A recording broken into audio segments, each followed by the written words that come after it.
Hello, hello, hello. Welcome to Royal Sussex Live. Welcome, one and all. Thank you so much for being here.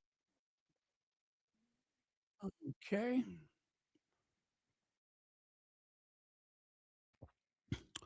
So, I did you all know this happened yesterday? Am I the last person to know about this?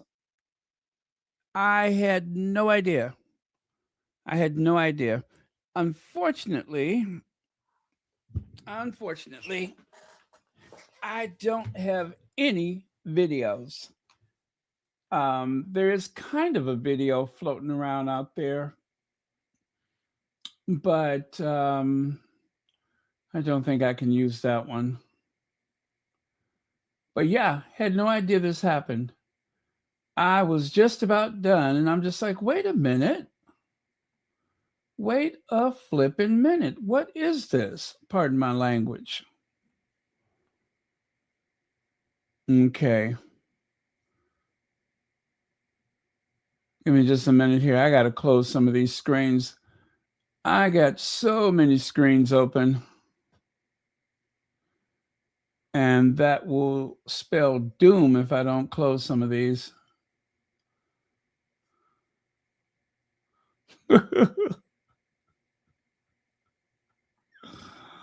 Oh no.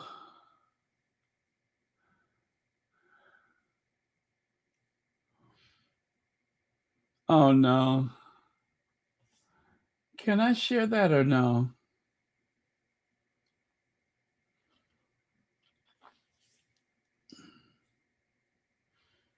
Hmm. Well,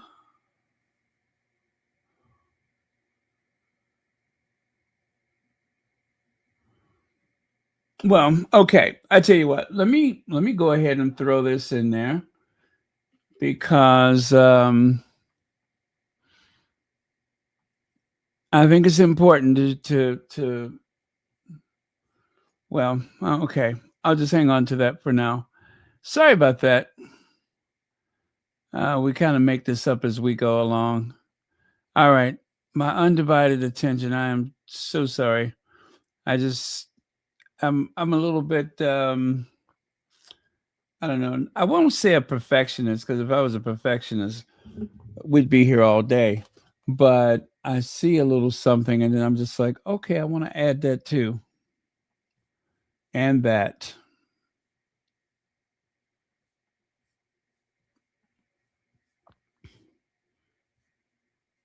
Oh, is that where that came from? All right. Love it. That is perfect. Okay. Sorry. Well, I tell you, when the Sussex squad says they're sick and tired of being sick and tired, they sick and tired of being sick and tired, I tell you. Oh man. Okay.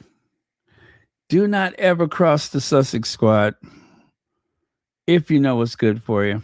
So, special visit. Yes, it was. Take a look there.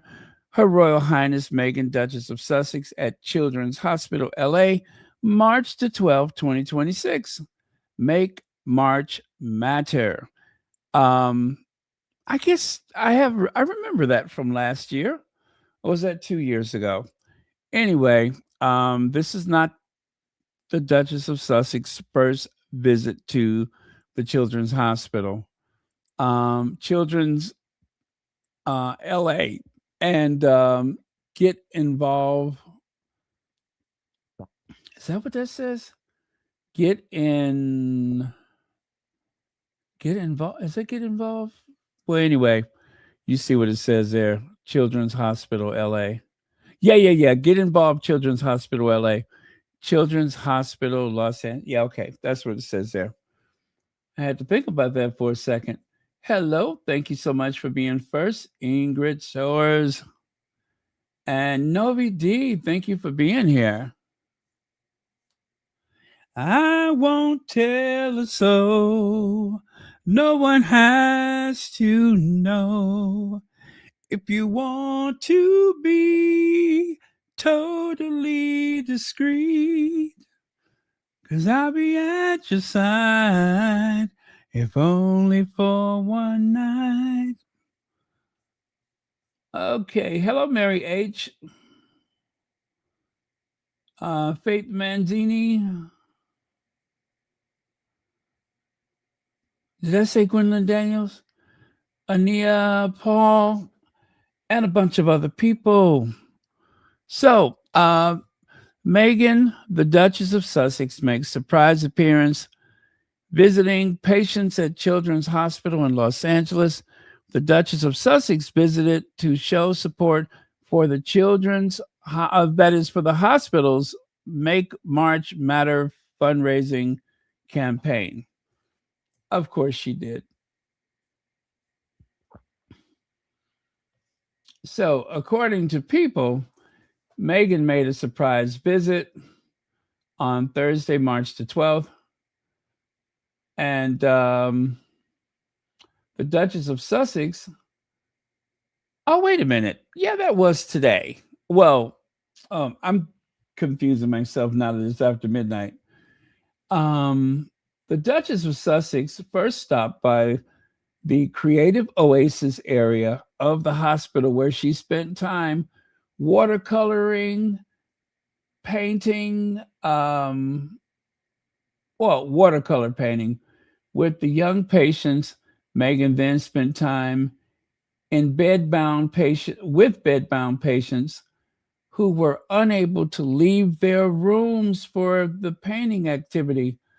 Oh my God, why does that make me so sad?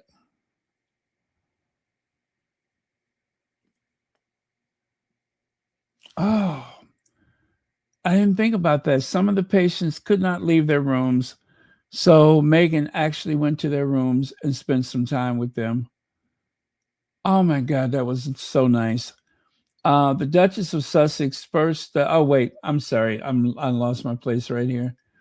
Her visit to the hospital on Thursday was part of Children's Hospital LA month-long Make March Matter campaign. Make March Matters is an annual fundraising campaign for the Children's Hospital Los Angeles that unites celebrities, businesses, and the greater community in support of its mission of creating hope and building healthier futures. The CHLA said in a statement, funds raised will help ensure the hospital can provide sick and critically injured children with the best quality care, research, and innovation that happens at the Children's LA every day for the last 125 years. They've been at this for 125 years. Oh my God. Listen, I have a very soft spot, and I cannot stand the idea of children suffering in any kind of way.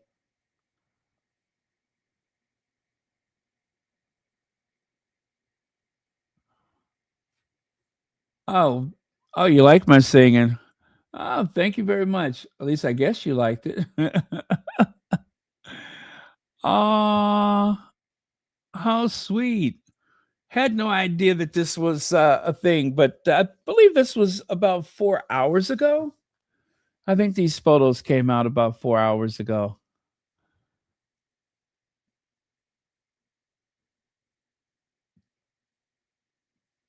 That breaks my heart. Those kids couldn't come to the play area with the rest of the kids. Meghan previously visited the hospital in 2024 to lead a literary healing session. Children were laughing and singing as the Duchess turned into character with every page as she read patient favorite books like Rosie the Riveter, Pete the Cat, and I Saw a Cat. The Children's Hospital, LA, said in a statement at the time, Meghan also helped children with STEAM. Is it STEAM? Yeah, STEAM activities connected to each book. Huh. I don't know what that is. In a video of the hospital visit, Meghan greeted the children as they gathered for the reading time, excitedly showing the cover of Rosie Rosie Revere engineer, Rosie Revere engineer, and telling the group, "This is one of my favorites." Rosie Revere engineer. Never heard that one before. The visit came shortly after Meghan's announcement that she will soon join a girls' weekend retreat hosted with her Best of Life podcast, with the Best of Life podcast, during her upcoming visit to Australia with her husband, Prince Harry. Okay, we know all about that stuff. Oh, oh my goodness. This is really, really nice.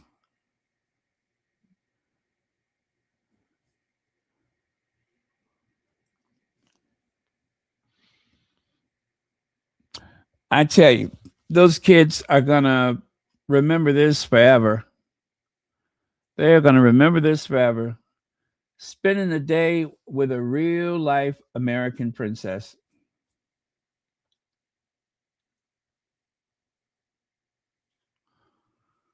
Uh, okay. Let me just go through those one more time if you don't mind. I really haven't had a chance to take a good look at these because I was so busy trying to put everything together. Oh, so sweet. Oh, what a cute kid. Adorable.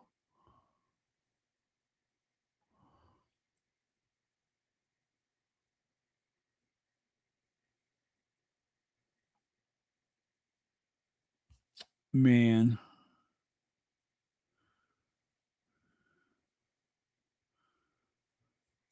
You know what? April Love, they are really, I kind of wish that it would have been more of a surprise, but I guess it could not have been because, they have to, they have to sell tickets for the event. But when you have so much time between the date, and the announcement like that, or the announcement and the date, they go into this fever pitch.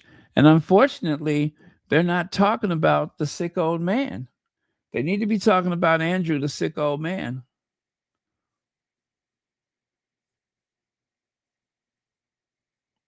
Okay, well, you know what? Cheers to our Duchess. I love that. And the best part about it is this is something in her hometown that she's been connected to for a while. So I love that too. Great continuity.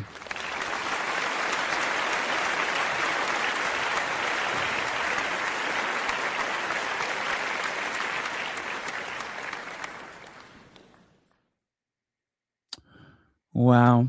I have a real soft spot when it deals with kids. You guys know that. I have to take deep breaths sometime.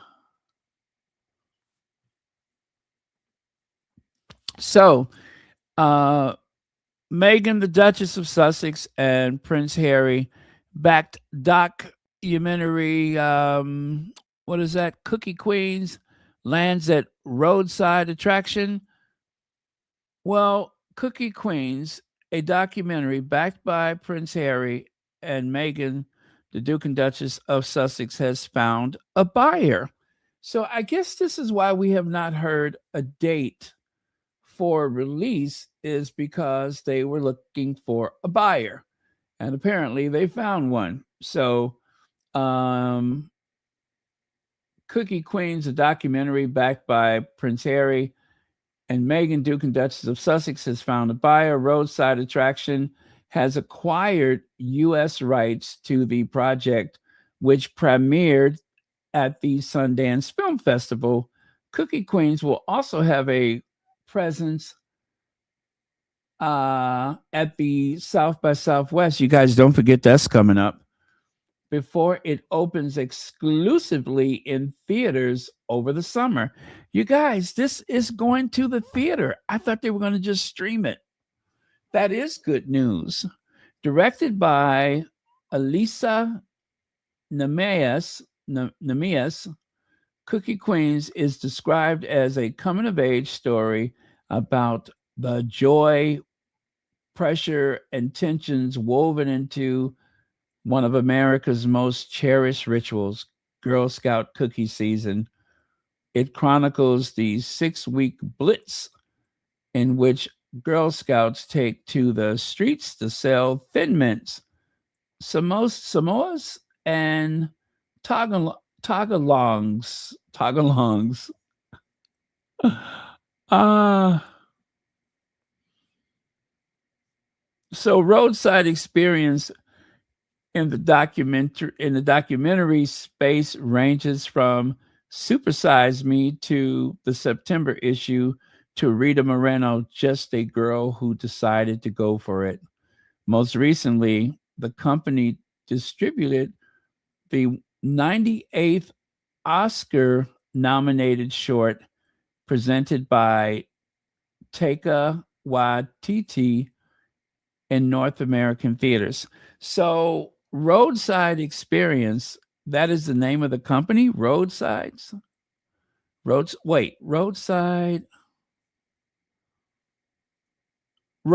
Attraction. That's the name of the company.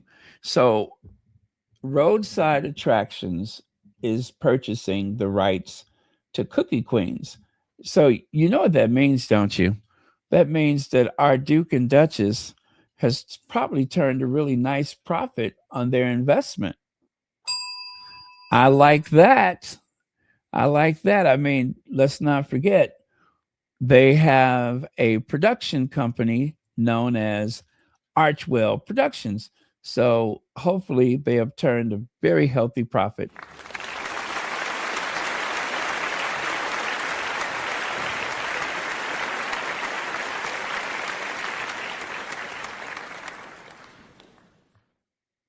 Because the Duke and Duchess of Sussex, they wear many hats. And one of my favorite hats that they wear is the producers, executive producers, Prince Harry and Meghan, the Duke and Duchess of Sussex. They are producers, in case you didn't know it. Hollywood producers. Isn't that something? What great news. We get a surprise visit from Meghan at the Children's Hospital. And then we also have the announcement that they have found a buyer for their documentary. So cheers to the Sussexes, or should I say the executive producers. I love it. Go get them, you guys. Go get them.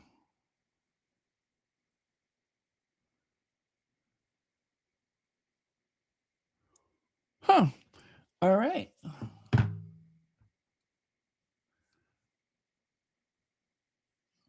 Let's see. Glad they found a buyer for Cookie Queens. Congratulations to Archwell Production. Yes. Hey, Hazel Jones.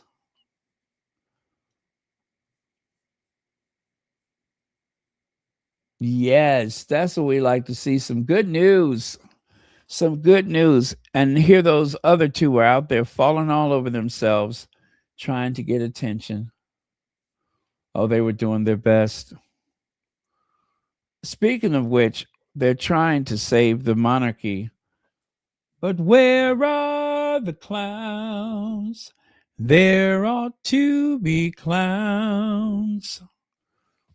She's basically Fergie now. What royal insiders are saying about the 1,705-pound VIP Meet Meghan event, surprising way the Duchess contacted organizers, and how much Harry is reportedly set to pocket by guess who? Big Back Becky, Rebecca English. This is obviously a hatchet job.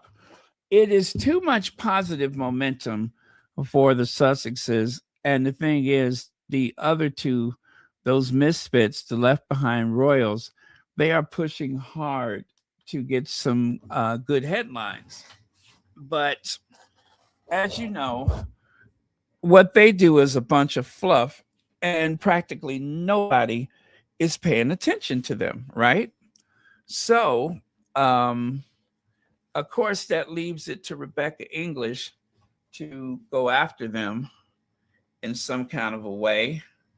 I mean, look, there's other people who could write about the Sussexes, right? Her job is to elevate and uplift Will and Kate. That is what she is mostly doing these days. So anytime I noticed that anytime she writes about the Sussexes, it's like as the I believe she's like the head of the Royal Rota, and she's the one who really decide who goes where. She decided that she should be the one to try to tear them down.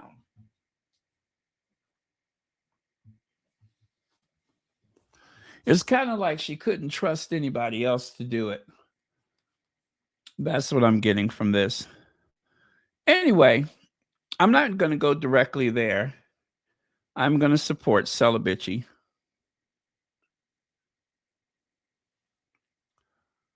Ah, mm, my lip is so, my lips are so chapped. Oh, that hurts.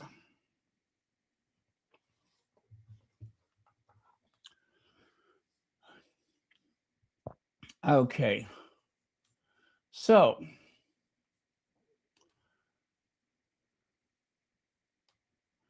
Royal Insider. Duchess Meghan's Australian event means she's basically Fergie. Viewing, let me see. Oh, I see what that is. I got to go back. I got to go back.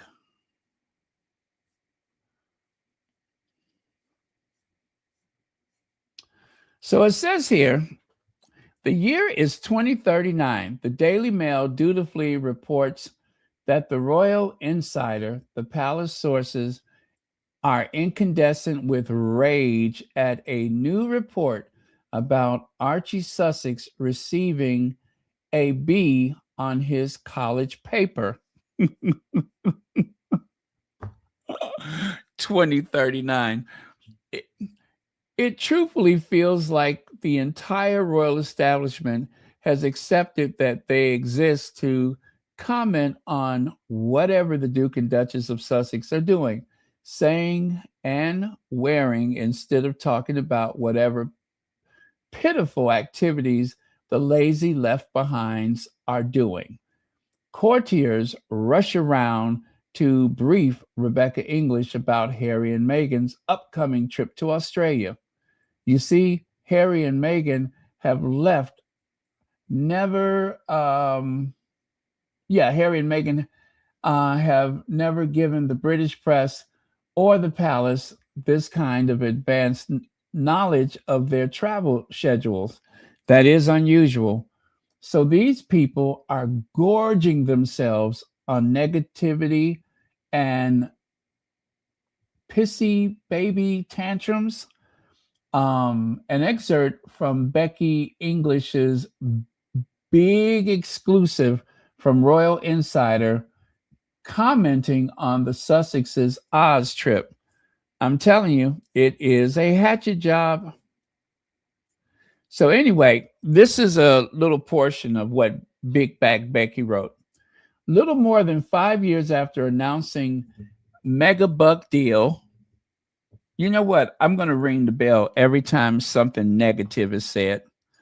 Okay? Little more than 5 years after announcing mega bucks deal with Netflix and Spotify in the wake of their acrimonious departure from the royal family. Acrimonious, yeah, that's negative. It seems the couple are reduced to undertaking paid meet and greet photo opportunities. You know what? I'm not going to ring the bell because I'm sorry. I have to laugh.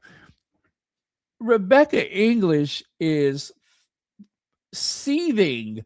She is just oozing with hostility. Do you hear the hostility? Indeed, a Meet Meghan event to be held in Sydney is currently hawking VIP experience tickets for £1,705 as part of a weekend activities which even boast a group table photo with Meghan, Duchess of Sussex. The price includes twin bed hotel accommodations for 2 nights. The revelation led one well-placed royal insider to liken her to the former Duchess of York. She basically Spurgy, they said. Following on from his talk with the group of estate agents in Canada in December, Harry is due to speak at the Workplace Mental Health Summit in Melbourne. Crisis Support Service Lifeline, NARM, is that the name of it? NARM, have announced he will be speaking at an InterEdge Psychological Safety Summit, which takes place on April 15th and 16th. You guys, it's worse than I thought. I have not read as many of the derangers, but if this is any clue as to what's going on in the comments here and there, I'm afraid. All right, so Big Back Becky continues, but all eyes are likely to be on Sydney, where Meghan will appear at the Coogee Beach event billed as a girls' weekend like no other. She will be the headline speaker on April 17th at the, are you ready to hear it one more time? At the $1,705, £1,705 Her Best Life retreat, marketed as an unforgettable weekend for women ready to reconnect, recharge, and have some serious fun. The highlight will be an in-person conversation with Meghan, Duchess of Sussex, boasts the literature. The event branded Meg Stock by Some,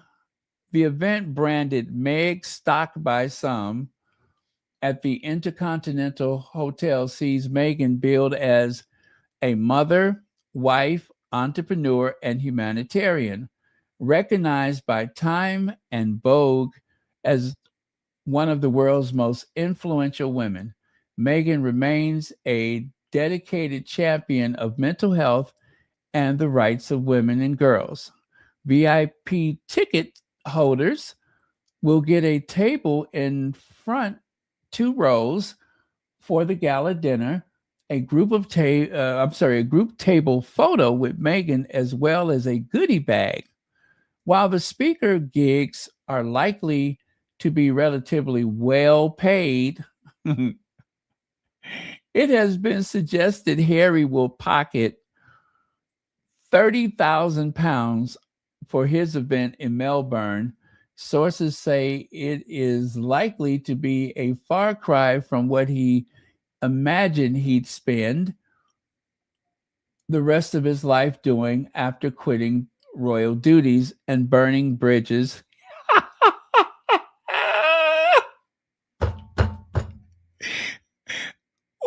Let me do that again.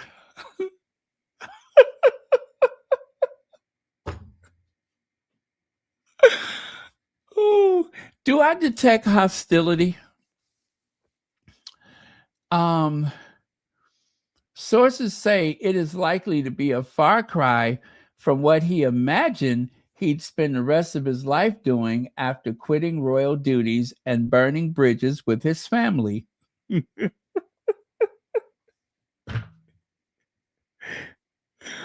Oh, one remarked, the firm concerned, are hardly, what is that, FTSE 100? I don't know what that means. Are hardly FTSE 100. The firm concerned are hardly FTSE 100. I'm sure Harry and Meghan, don't think they'd face diminishing returns so soon. Now, listen, you guys.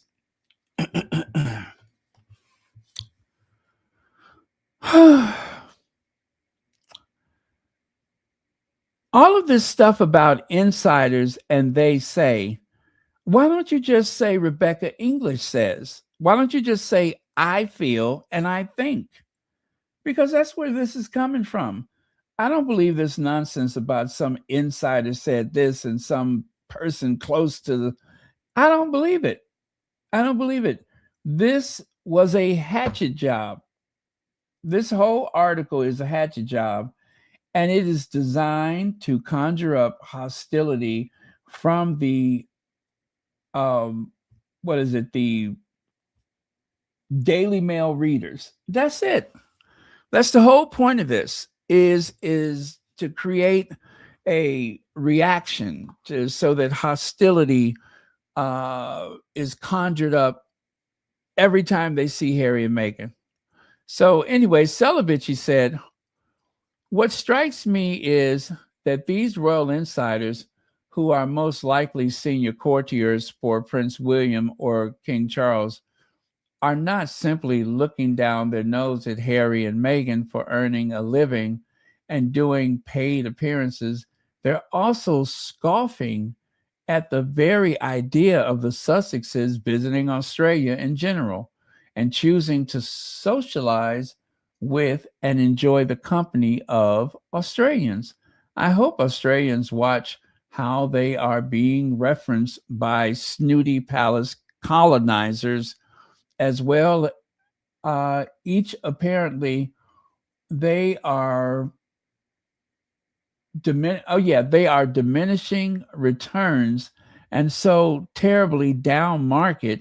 Imagine mocking the Sussexes because they have made some careful plans for what sounds like a week-long commercial private visit to Melbourne and Sydney.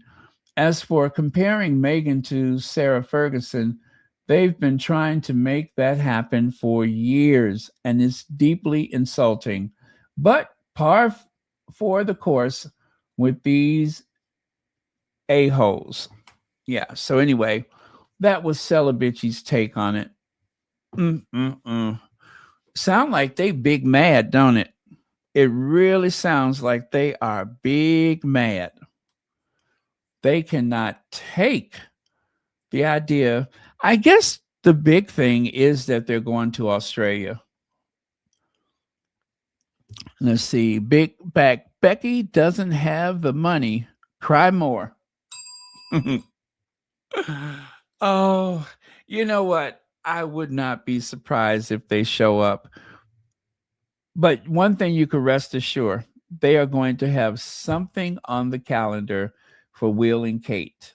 Oh, they're going to do as much as they can that weekend or that week. They're going to be busy as a cat covering up poop.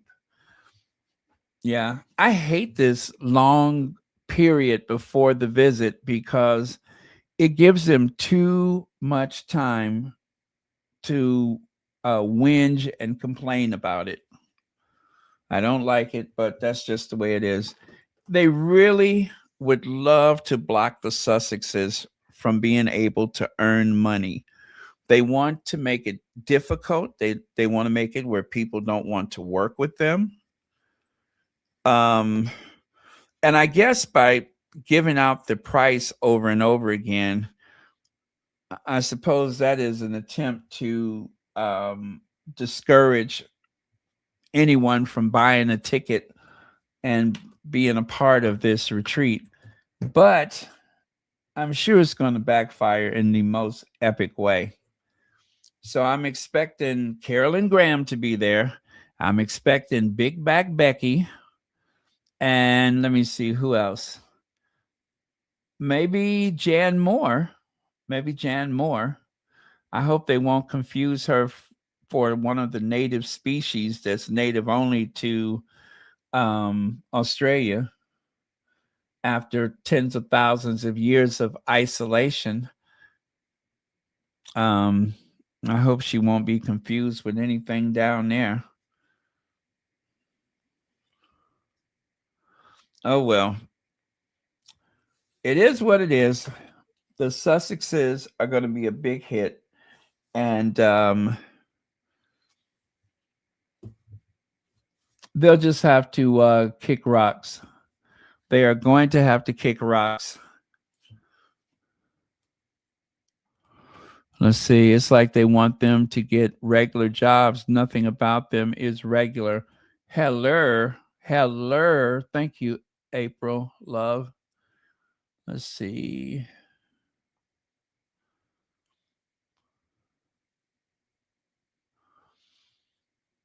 Hi, Edna Richardson. Yes, Slim Down Becky is a woman scorned because she was in court and openly admitted to lying.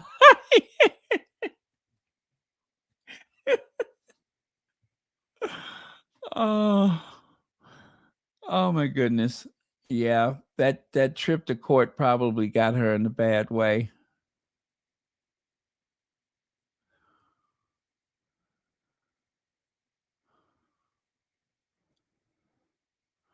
Yes, that is very important to remember. Thank you, Mariella Perry.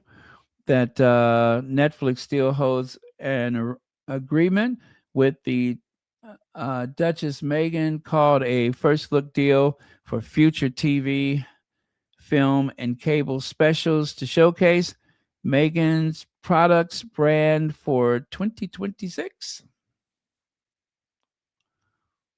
Let me see.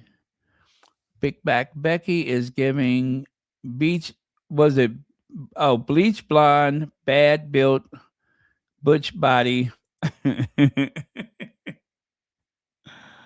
uh, Big broke back Becky is still salty from her time on the witness stand.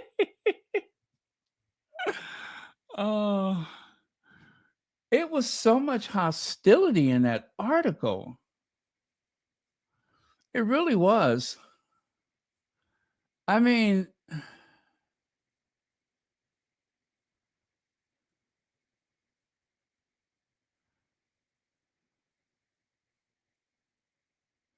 let me see. Mega buck deals with Netflix and Spotify in the wake of their acrimonious departure from the royal family. It seems the couple are reduced to undertaking paid meet and greet photo opportunities. Paid meet and greet photo opportunities? As if Harry is not going to be a speaker at his event, or Meghan is also going to be a speaker at her event. That doesn't sound like a paid meet and greet. She wanted to make it sound like there's some type of celebrities that are just, they won't take a photo or give an autograph unless you pay them.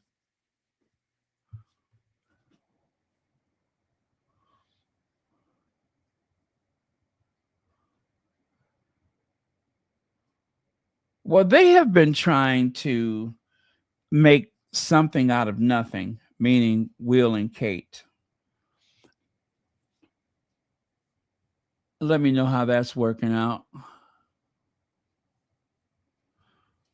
Speaking of which, just for the record, William and Kate charge 15 couples £32,000 each for dinner in New York. Cash for access questions as royal couple court U.S. super rich. Huh? Did they forget about that? And even worse, did you think that the Sussex squad would forget about that? Let me see. Oh, look who wrote the article. Katie Nichols and Carolyn Graham. Yes, that Carolyn Graham. The little lap puppy that's in Thomas Markle's lap all day. That Carolyn Graham. The one who was hanging out with Tillman's mother. That Carolyn Graham, the one who went to the Pat Tillman Award and spoke to that Prince Max, whatever his name is, that Carolyn Graham. Yeah, the one who moved to Mexico and then to the Philippines, that Carolyn Graham. That's who wrote that article. But you see, back in 2014, they didn't have the Sussexes to go after. But now they do. Problem solved. Let me see. Prince William sends message to Australia after Meghan, Duchess of Sussex, and Prince Harry announce trip there. Coincidence? I don't think so.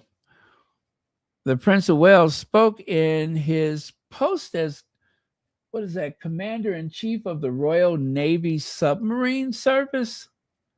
Did you know that there was a post called the Royal Navy Submarine Service? Is that just something they invented so that he can send a message? Wouldn't it be funny if we found out that there was no such thing and that William and that William orchestrated this just to send a message to Australia? Oh boy, I bet you they were down there with bated breath. Or let me ask you this: will the submarines have to resurface before they get this message from William? What if the submarine is out at sea, or the submarines? What if they are out to sea for months at a time, and by the time they get this message, Harry and Meghan will be on their way to another country? So this may just be a waste of time. He just wanted to say something to Australia. If he wanted to get involved with Australia that bad, he should have went there when the Lionesses or whatever team that was, the one that he said, "Oh, I just don't have the time to go." Should have went to Australia then. What a pity. William probably won't see Australia until he becomes king. God forbid. Now, this is a bunch of nonsense here. I mean, I'm sure it's true, but the fact that they're bringing it up at this point, Princess Diana was preparing Prince Harry to be king, believing shy Prince William didn't want top job, friends say. Now, that friend, Richard K., I think it is, Richard K. is supposed to have been best of friends with Princess Diana. One of many best of friends to Princess Diana. Diana has spoken more since she died tragically and mysteriously in that tunnel in Paris than she did when she was alive. I mean, almost on a weekly basis, we get some update about something that Princess Diana was thinking or feeling or doing. So why should this week be an exception? Okay, the story goes that Diana did not believe that William wanted the job, and so she was trying to prepare Harry. I'm going to just say I don't reckon that that's any truth. I think that Diana referred to Harry as, oh, what was that she would call him? Old King Harry, good King Harry, because he conducted himself in a very deliberate manner. He was so respectful, always protective. You know, the things that you would expect from a king or a future king, as opposed to William, who seemed to only be there for himself.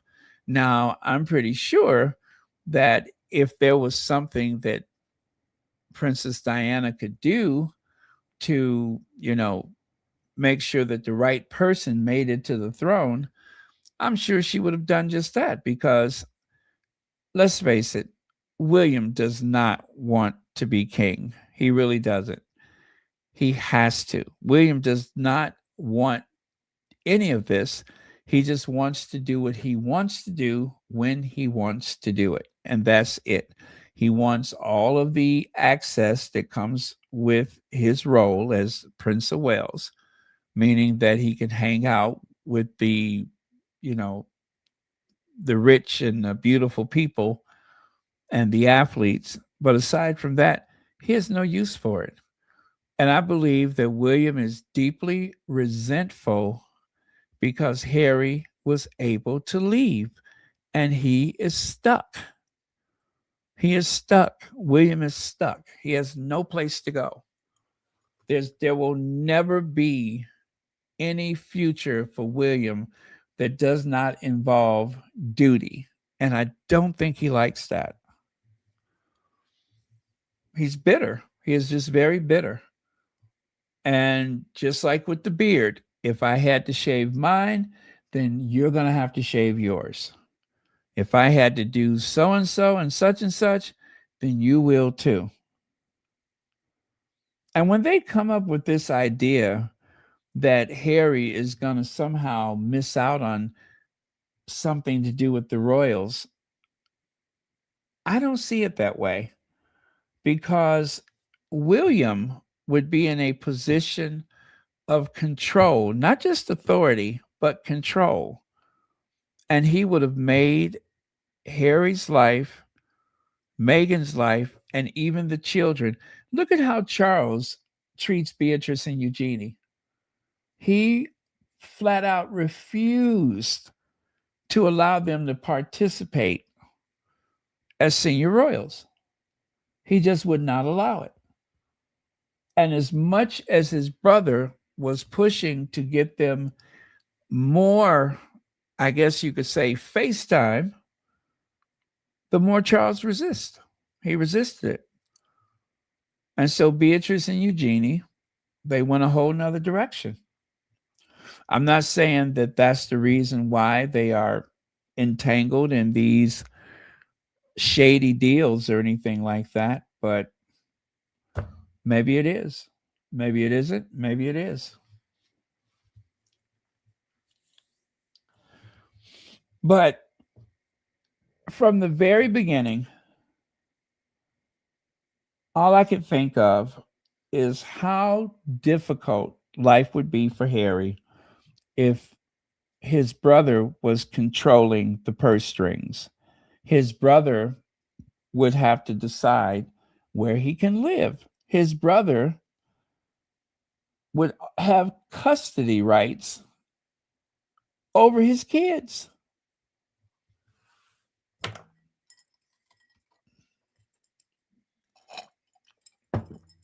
I don't like it. I do not like it, and I'm glad they left. And if that means they have to give up their titles, then so be it.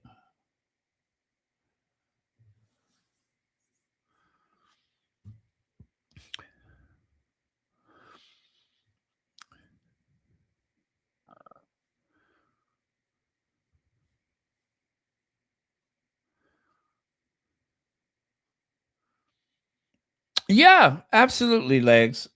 Yeah, absolutely. Misery loves company.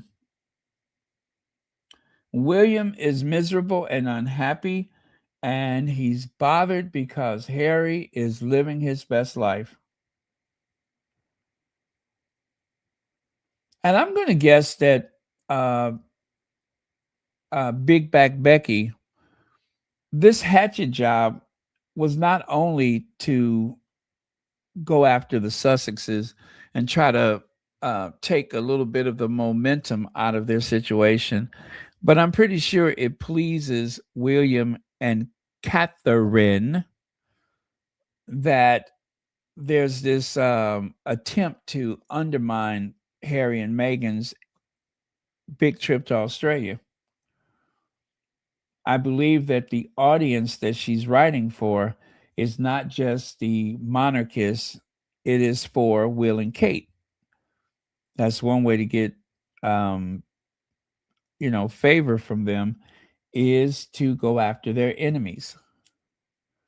And they are just not over this whole Harry and Meghan moving away thing because it just means they have to do more work. And they are not happy about that.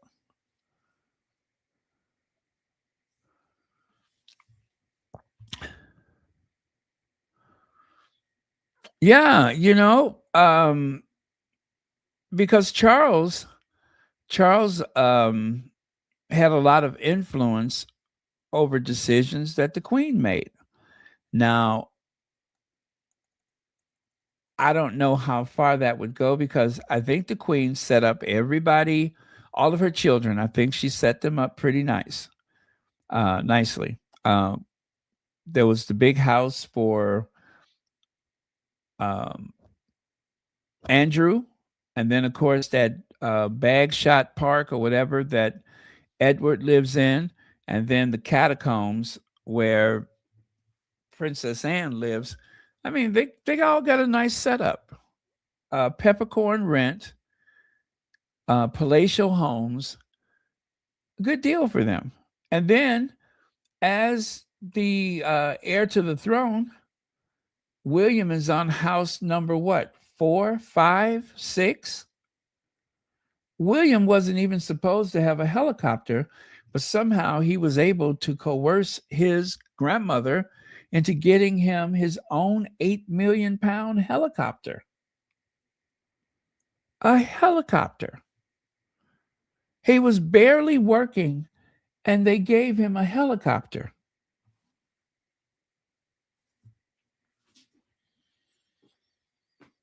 For the few times a year that he works, he could have used one of the Queen's helicopters or Papa's helicopter.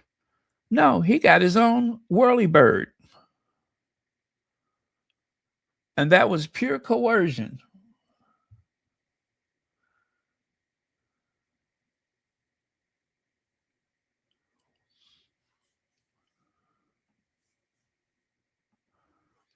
So, what did you know about Epstein? Heckler confronts Prince William again. So, this is from earlier, but for those who have not seen it, I will share it with you again and again and again. Oh, man. It never gets old.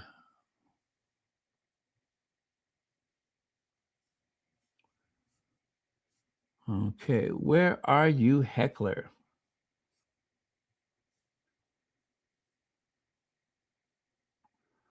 Is this it? I think maybe this is.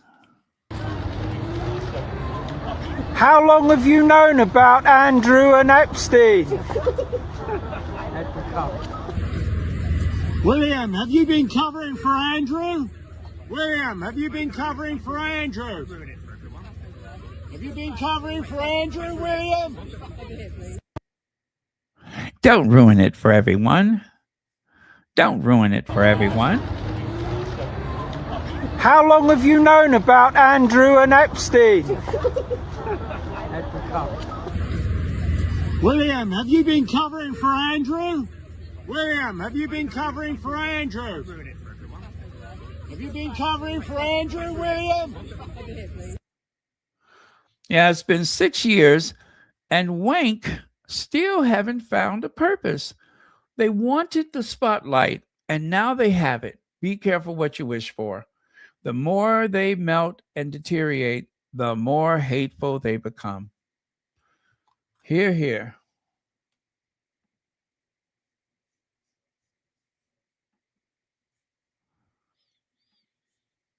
And again, whenever Kate has that unguarded moment, look at her. Look at her. She is deteriorating. Mentally, she is sliding. She's slipping. This is not the life she imagined. Now, I would normally say, "Oh, how do you know?" And what you know, but because they do it to Meghan all the time, because they are constantly saying what Meghan is thinking and feeling and doing, and then I feel obliged to do the same for those two. And in my opinion, Kate looks like that because she does not want to be there. This is not the life she wanted. She wanted to wear pretty clothes. She wanted to show her knees and maybe something else. Um, she wanted dresses flying up over in front of her face and on the top of her head every time the wind blows. Um, Stilettos, state dinners, tiaras, all the crown jewels and everything. That's what she wanted. But stuff like this, where people are gawking at you and taking your picture, neither one of them are up for this. Now, I must admit, they do a good job. They do a good job standing and posing. Long as Kate doesn't have to talk, she's golden. But they cannot seem to fix their faces. They go on and on and on about how Harry looks so miserable whenever Meghan's around. Well, Harry is thinking about the security of his wife. That's why Harry looks a certain way. Harry promised Meghan that he would protect her. And she takes him at his word. She believes him. And therefore, Meghan is ready to go into just about any situation that is required because her husband said he will protect her. I wonder if those two ever had the same conversation. Now, I know William protects her from, topless photos, even though you really couldn't see nothing. Them little flapjacks wasn't even worth the lawsuit. If they were paying by cup size, I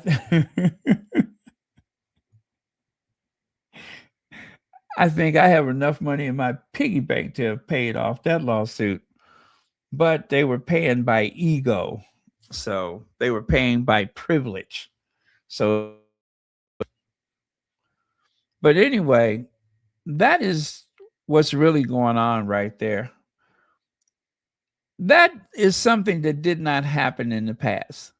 In the past, Kate would put on that ridiculous grin and she'd wear it all day. But now she can't do it. Neither one of them. William wasn't much for smiles anyway, but poor Kate. Poor Kate. Po Kate. That's why she keeps changing her hair. That hair is a cry for help. That hair is saying that I am hanging on by a thread. That's what her hair is saying.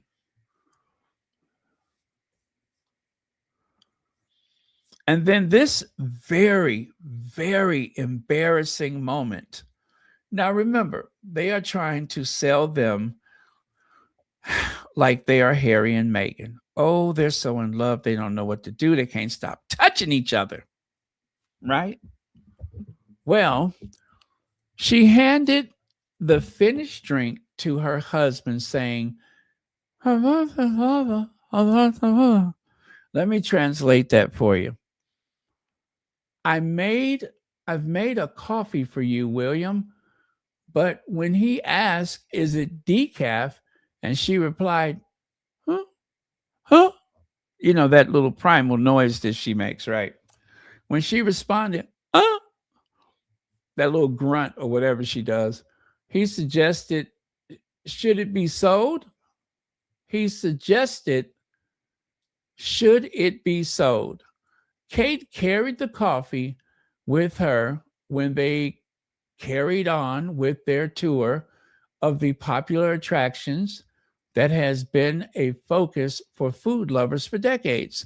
Staff member Laurent, what is that? Maligi, something like that, said afterwards she did really well.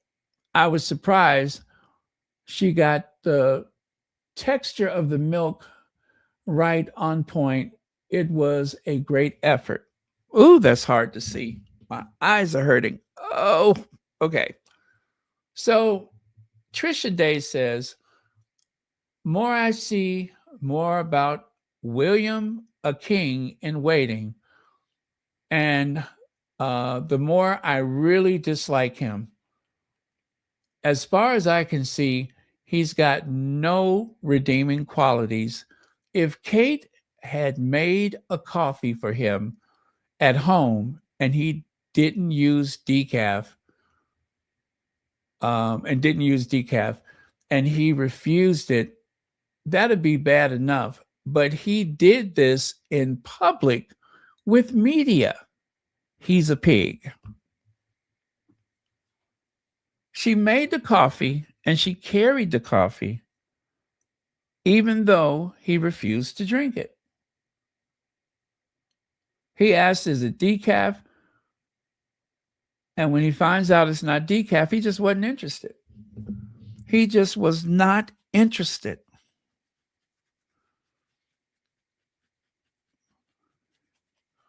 Where's Rebecca English? Because I'm pretty sure she'll find a way to make something positive out of that.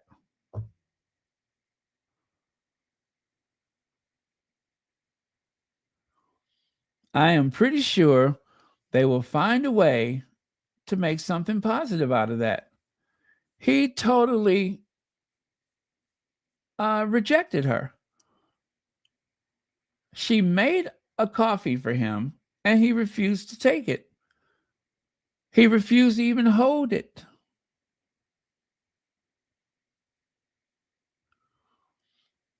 Hey, the People's Duchess. I know, just an ounce of it, just a little bit, just a little hint of some type of tactfulness, but it's non-existent. How embarrassing. Prince William turns down Kate's coffee because it wasn't decaf. The Princess of Wales showed off her barista skills during a visit to London Borough Market, but her husband was not impressed. Huge crowds formed on Thursday to catch a glimpse of the pair, who even pitched in by serving customers. Kate made husband William a coffee, only for him to turn it away when he realized it wasn't decaf. The Princess of Wales shows off her barista skills during a stop at a Change Please, is that the name of it? A social enterprise training homeless people in coffee retail. Wow. What a gentleman, right? What a gentleman.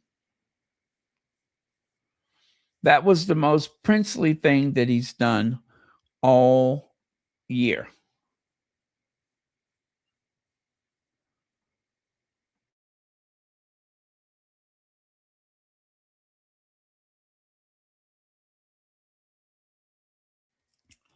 In public, in front of the reporters.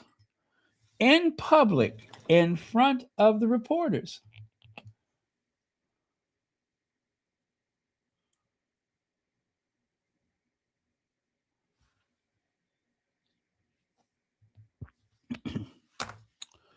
Sad, very sad. Now, here's Harry eating gumbo. Harry does not really like it spicy, but Meghan gives him the bowl. He said, oh, yeah, I can feel it coming through the top of my head. Of course, he did make sure she realized that He likes her mother's gumbo better. But look at him.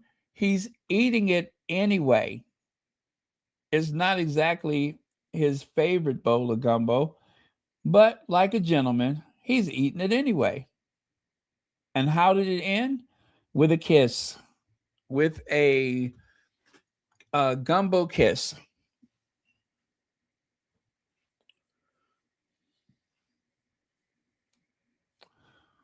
I know. What? What?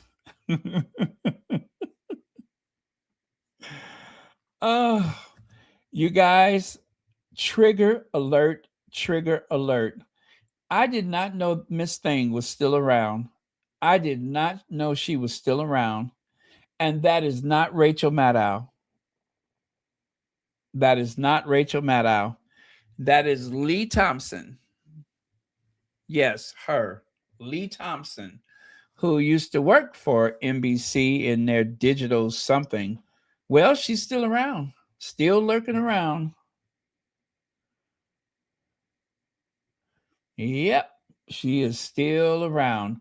And look on the left side there. You see that guy in the back holding his phone up? I do believe that that's the kid from GB News. Is it Cameron or something like that?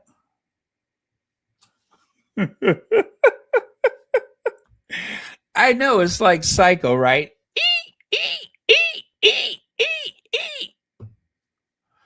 It's like if you pull the shower curtain back, you expect him to be standing there wearing a wig.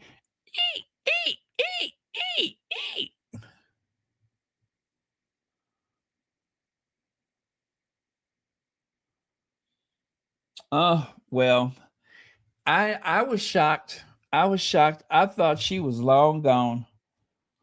I thought she was long gone. I thought she would be somewhere doing a Rachel Maddow lookalike contest or something. Oh, well, that's Lee Thompson. This is the guy who I believe is the reason why so many images of Kate tends to blend with the Duchess of Sussex online. This is the guy who helps with their engagement. Now, I'm not saying he's the one that buys the bots. That is, I don't know if they actually purchase any bots, but he knows his way around things. So if there was a situation that required that, I do believe that he would have the expertise, allegedly. Oh, yes, Cameron Walker. Oh, okay. Her too, huh? Well, I tell you, it's ladies' night. Oh, what a night. Oh, what a night. Oh, yes, it's ladies' night.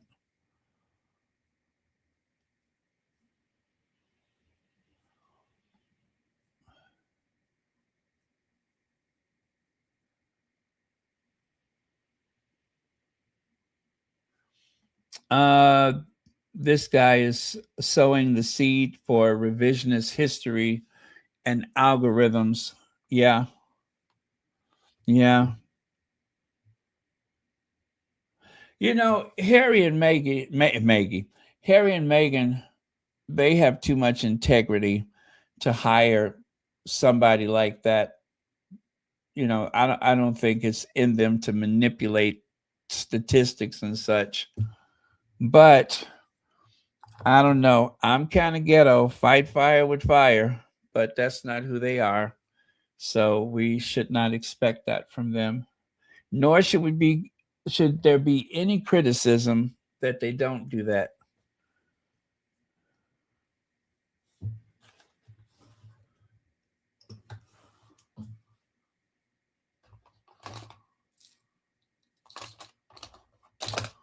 Uh,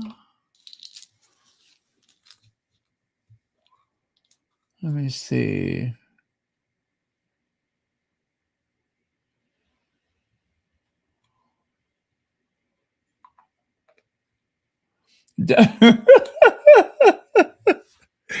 Legs. What am I going to do with you? Does Lee ever blink? You don't need to have that creepy gaze. Yeah, he doesn't seem like he ever blinks. He doesn't blink and he doesn't eat. Not food, anyway. Now, you guys, I wish I had subtitles, but I don't. I repeat, I wish I had subtitles, but I do not. Oh, Lord, you know what? I'm not even sure. Let me see.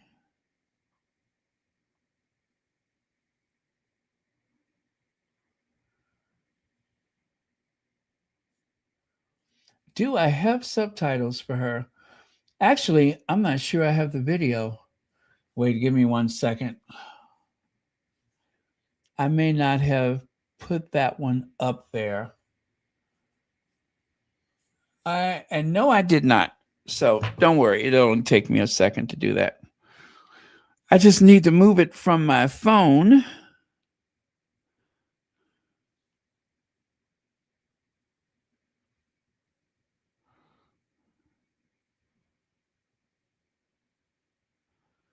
Okay.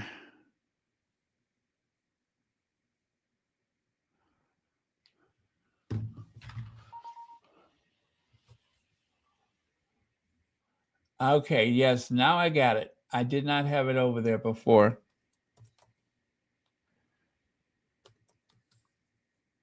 Mumbleina.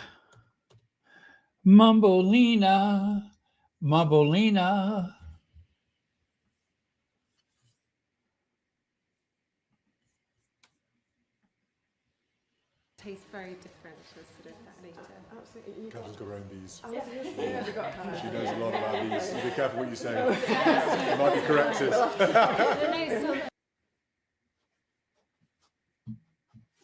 Could you understand that?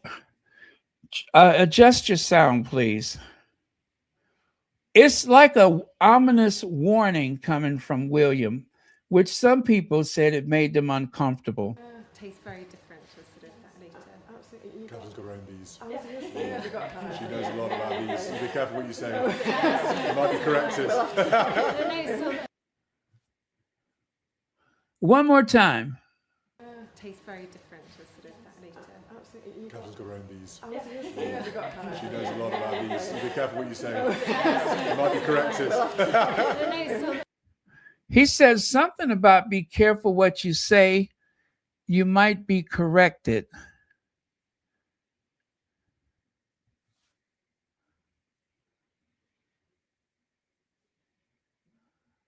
And I'm just not sure. Tastes very different to sort of that later. Absolutely. Catherine's got her own bees. She knows a lot about bees. Be careful what you say. You might be corrected. Well, if she has bandages on her fingers next time we see her,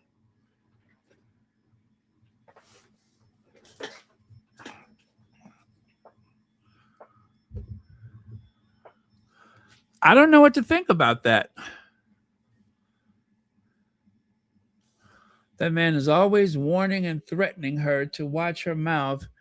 Those were his first words to her in their first YouTube video. Was it? Okay.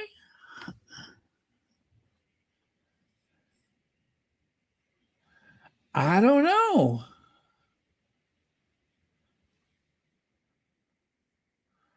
I don't know.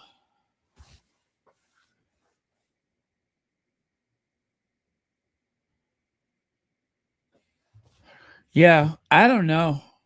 It was kind of weird. But let me show you something else that's weird. I forgot to share this with you when I was talking about Big Back Becky. Now, surely everyone knows that this is AI. But it is kind of funny though. That, of course, is AI. That is Big Back Becky holding on to her meal ticket, hanging on to her meal ticket because her protection of William and Kate is how she puts food on her table or how she buys her weight reduction shots, allegedly. Um, but yeah, William is very important. Look at how big her hands are. Even AI made her hands big. But yeah, that's her golden goose. So she has to protect him. I tell you, if there was some kind of security incident, believe me, Big Back Becky would spring into action. She wouldn't let anything happen to him. She might want to buy a detached home someday.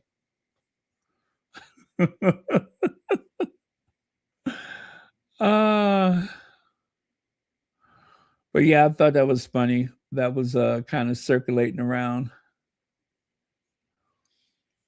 All right, where did I leave off?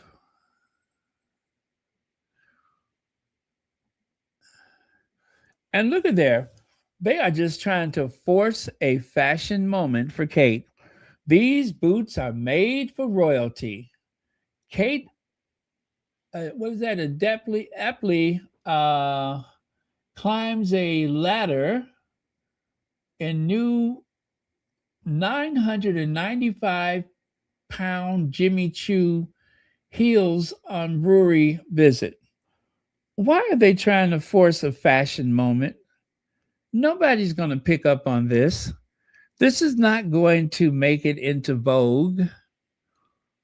There's not going to be any, you know, any articles written about this other than whatever. What is her name? Elmira. Aside from Elmira, there is no story there. Nothing. They're cute boots, but it's not Meghan. If Meghan had wore them, then it would be a whole week of Meghan's boots, right? Just like the day that Meghan put on a long brown coat and some sunglasses and went out to have a power lunch. We heard about that for a week. People were buying coats and sunglasses and turtlenecks, all because Meghan went out to lunch. And they are trying to force that type of moment.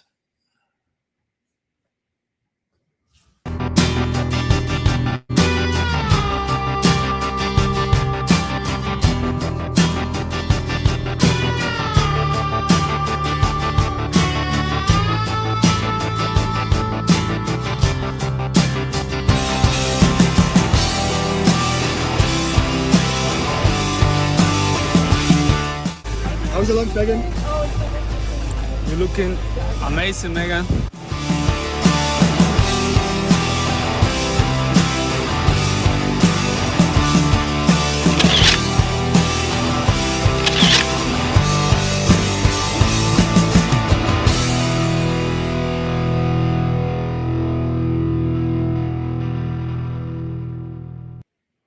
Can I ask a question? Do you guys think that the American paparazzi is much nicer than the ones in the UK? I mean, I'm sure that there have been some pretty foul incidents involving the paparazzi here. And Anita of My Duke and I, she even said that some of the paparazzi that was hanging outside of that Ms. Magazine award were awful people. But I don't know. I think they seem a lot nicer here. Now, they can still be your worst enemy and they will still catch you out when you least expect it. But they just seem nicer here. I don't know. Maybe, maybe not. But I mean, everybody understands they have a job to do wherever you are. But not everybody is glad to see them. Matter of fact, I'm probably sure most people don't want to see them. I mean, after you have realized, okay, this means I have arrived, and I'm pretty sure that it wears thin. But um, yeah, I think that's and especially, you know what else? One of the reasons why I think the paparazzi, in these situations, I think the reason why they enjoy Meghan is because Meghan is always giving them a good smile. There are some celebrities that they have that resting, celebrity face where they refuse to smile because they don't want you to have anything that you can use. They don't want you to have anything that is going to make more money for you or whatever. So, but Meghan has a very pleasant disposition and she smiles more often.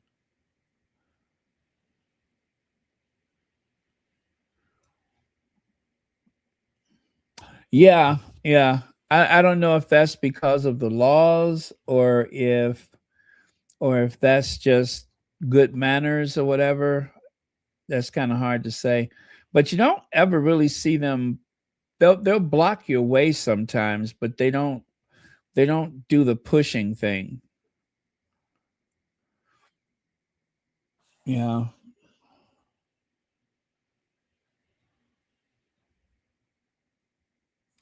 But yeah, that was a big fashion moment for Megan. And as much as I love Megan, I will never know why that captured everyone's imagination. It's a very simple outfit, simple yet chic, but it just seemed to it did something that week. It really did something that week.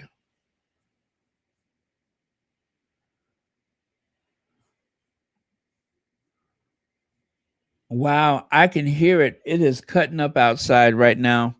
You guys, southwest of Chicago, they had a huge hailstorm.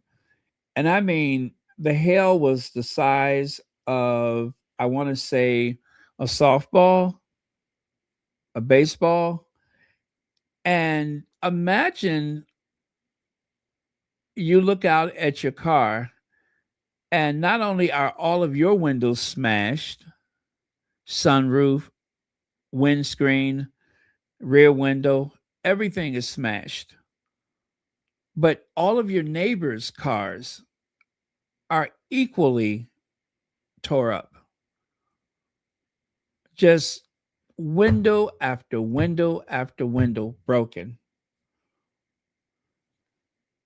It is the stuff of nightmares. It really is. Um,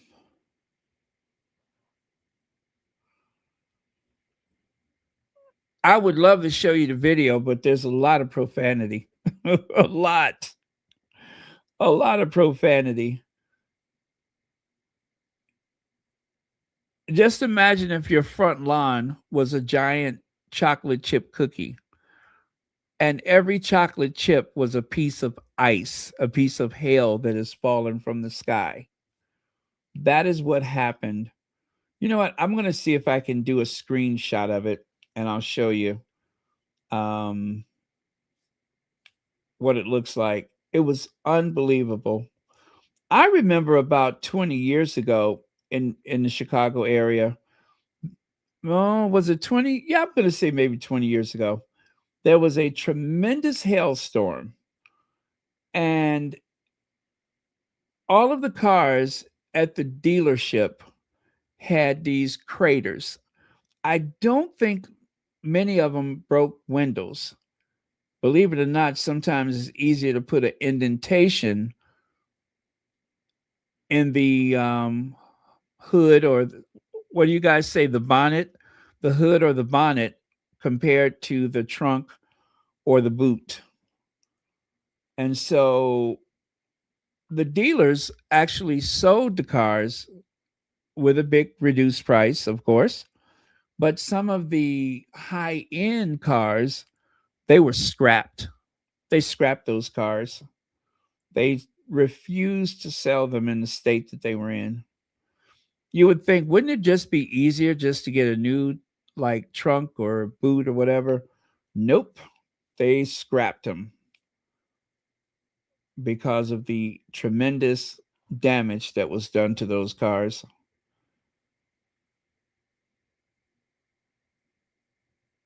But yeah, those hailstorms, it is a powerful force of nature.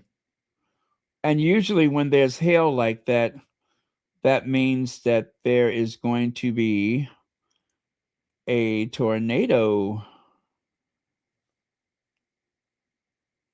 Look at my roof. Just look at my roof. Okay. I want to see, it's like a 30-second video. I will share it with you. Oh, you know what? I will put the link.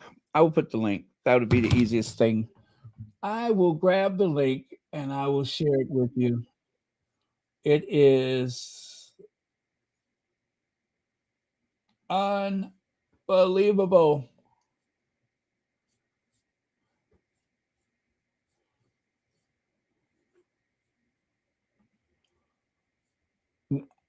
Sunroof, rear window, front window, everything smashed to smithereens.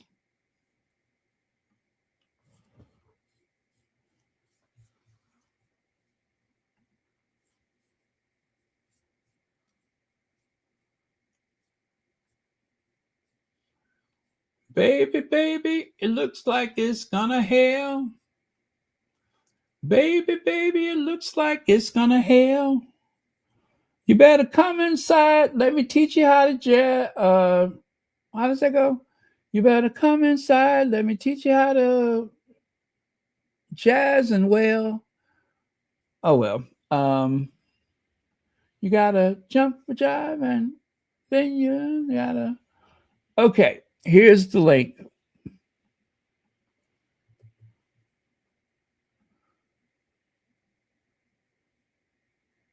All right, that is the link right there. You won't believe it. And once you get this video, the algorithm is going to feed more of them to you. So be prepared to be shocked because the algorithm are just going to throw more videos at you. You just have never seen anything like it, I could assure you.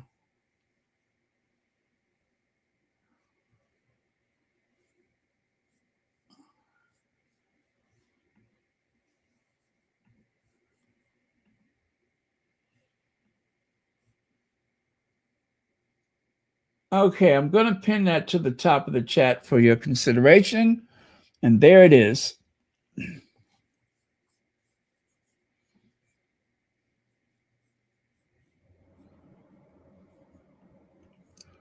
I'll do that one tomorrow. Am I the last person to know about Idris Elba? I had no idea that he received a knighthood. I had no idea that that was Sir Idris Elba. Somehow I missed that. But rise, Sir Idris Elba. Of course, that is an AI generated photo. I don't believe that's the real thing. Or maybe it is. I don't know. It looks like AI to me. I'm sick of AI. God, I'm sick of it. Now, that is not AI. That is Oprah Winfrey. How young. And not just Oprah. Look at Gail. They look so young. They look like kids. That is 72-year-old Oprah Winfrey.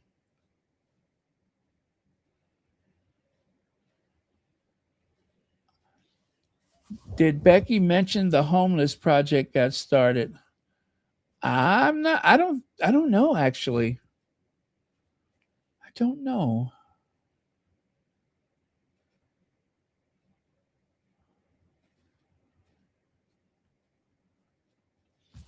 See, American Paps would call out wanting certain shots, but nice about it, always complimenting them. Oh, okay. I kind of thought so. But all right. Now, I shared this yesterday. It seems as though Carol Middleton has overstepped the mark. Or did I share that earlier? Well, yesterday, earlier, whatever. But it seems as though she has overstepped the mark, and Camilla is not happy at all with her presence. You can see it in her eyes. And take a look here. It wasn't just that moment. I guess when she realized that Carol Middleton was there, look at her. Arr, arr, arr. You ain't nothing but a hound dog, just snooping at my door. Arr, arr. You ain't nothing but a hound dog, just snooping at my door. Ah, ah. You can wag your tail. I don't love you no more. Ah. Either she's about to do a James Cagney impersonation, or she's very upset with the presence. Wait, if you think that's something, look at this.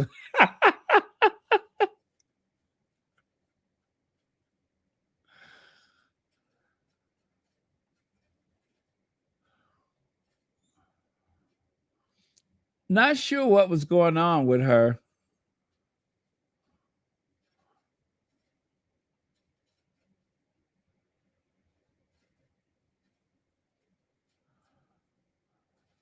Huh? Not sure what was going on with her. I tell you one thing. This woman is always looking at the camera. She's constantly looking at the camera. Isn't there an old saying, let the camera find you? You're always supposed to let the camera find you. Maybe she didn't come to class that day, but whatever. Oh my goodness. Oh my goodness. Kelly Osbourne's body shaming fury collides with her past attacks on Prince Harry. It sure does. It certainly does. Like mother, like daughter. They look a hot mess, you guys. The both of them. They look a hot mess. Now, there was a case in Brazil where someone from Argentina, I don't know if she was on vacation or what, but she said something racially insensitive or racist or whatever. And what happened? This woman is facing anywhere between 5 to 15 years in prison. Brazil don't play.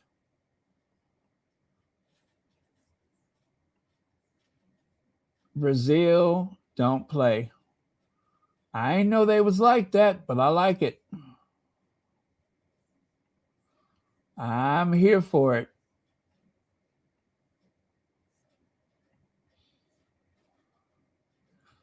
In Brazil and Argentina, the same racist remarks draw starkly different coverage. A case involving an Argentine tourist and a racist slur at a bar in Rio de Janeiro upscale Ipanema neighborhood has set off debate on race and responsibility, exposing sharp differences in how news organizations in each country cover racism. So on February 6th, Augustina Paez was arrested after she was accused of using racist insults and gestures toward an employee of a bar she was visiting with friends. The gesture of her emitting the behavior of a monkey were captured on video and quickly went viral. Paez, 29, a lawyer and content creator for Santiago del Estero, was detained and charged with a racial offense. Under Brazilian law, racial insults are criminal offenses punishable by up to 5 years in prison. Though she was since released on bail, a judge ordered her to wear an ankle monitor and surrender her passport, barring her from leaving Brazil while the case proceeds. Paez has publicly apologized, saying she was unaware of Brazil's laws. She only apologized because she didn't know that there was a law and never intended to be racist. She also accused Brazilian police of harassment, and in Buenos Aires Bar Association has asked Argentina's foreign minister to intervene. Don't you think she ought to be disbarred and never practice law again? The episode has quickly evolved, that is, into more than a legal dispute. Coverage in Brazil has largely centered on Paez and her responsibility in the encounter with restaurant staff. In Argentina, however, much of the reporting has focused on whether the staff provoked the altercation. In other words, blame the victim. And on Paez's vulnerability as a tourist far from home. Oh my goodness. They are giving her blanket immunity in Argentina. They are treating her as the ultimate victim. Ain't that something? She running around making monkey sounds at the staff at the restaurant or bar or whatever, and she's the innocent victim who is just misunderstood. She was far from home, vulnerable. Most Brazilian outlets covered the case from a large uniform vantage point, given the country's long-standing laws and cases on racism. Rio de Janeiro based outlet like O Globo and sister publication Extra closely reported on the incident. O Globo broke news that 2 days after the judge ordered Paez to use an ankle monitor, she has yet to get one. What? As her lawyer thought tracking her whereabouts was too much. You see there, they have no respect for the law. If she had a passport, she'd have left already. In Florianopolis, in the southeastern state of Santa Catarina, popular for Argentine tourists, the news outlet ND Plus reported on detailed profile of Paez. The online outlet Metropol's focused on Paez's argument that that what she had done was just a joke. Okay, it was just a joke, making monkey noises and scratching under her arm and all that kind of stuff. It was just a joke. Oh well. I'm glad she straightened that out for us. TV program Duro de Mar, what's that, Domar? Asked if those revelations could weaken the case against Paez. And on February 20th, the Buenos Aires-based, is it La Notion, reported that her attorney said 3 people impersonating police officers had broken into the apartment she was renting in Rio. The newspaper had also published a headline quoting Paez's attorney, saying her being kept in Brazil might put her life at risk. Oh, Lord. Oh, she's such a victim.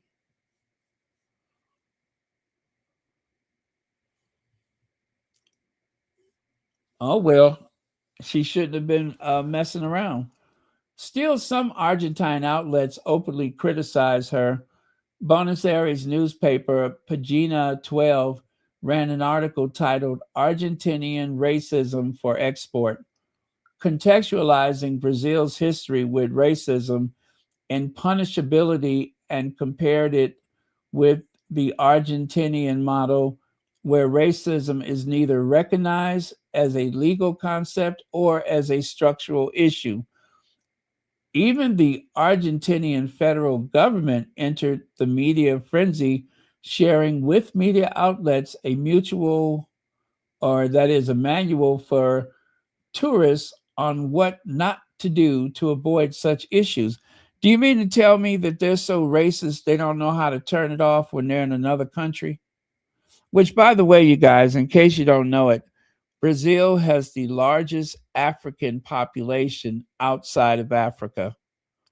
There's no country outside, away from Africa, that has more black people than Brazil. It's 200 million people in Brazil. And I promise you, I believe about 100 million plus have some level of African ancestry. Even though they don't like to admit it in some cases, but there is at least 100 million, which is not hard to believe when you consider that there's upwards of 43 million people of African descent living in these United States. There are about 43 million people that are classified as Black Americans. So, considering they have the largest population of Black people outside of Africa, I would find it very easy to believe that it may be over 100 million people in Brazil with African ancestry. Yet, like most of the Western world, their media has been completely whitewashed, and rarely do you see Black people on the covers of magazines, having a prominent role on television, and so on. So they are, even though their laws against racism are very progressive, when it comes to the actual people as individuals, they are surely lacking in so many ways. Outside of Africa, and some people would say inside or outside of Africa, being an African American is an incredibly powerful position on the global stage. Incredibly powerful because of the influence that African Americans have over government policy. Now, that influence has weakened quite a bit. But there are so many immigrants here in the United States that are only here because of the civil rights era. If it wasn't for civil rights, a lot of people that are non-white wouldn't even be allowed in the country. The ability for so many people to immigrate to the United States is because of African Americans and civil rights. And yet, so many people come from other places and try to crap all over us, show blatant disrespect toward Black people. But I could assure you, if it wasn't for Blacks and civil rights, a lot of people from Asia, Africa, South America, Central America, they would not be here. They would be very unwelcome. They had a quota system years ago.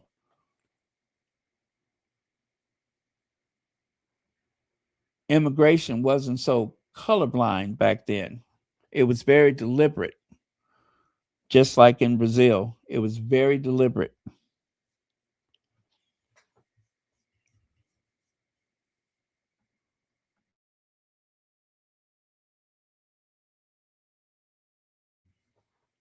Anyway,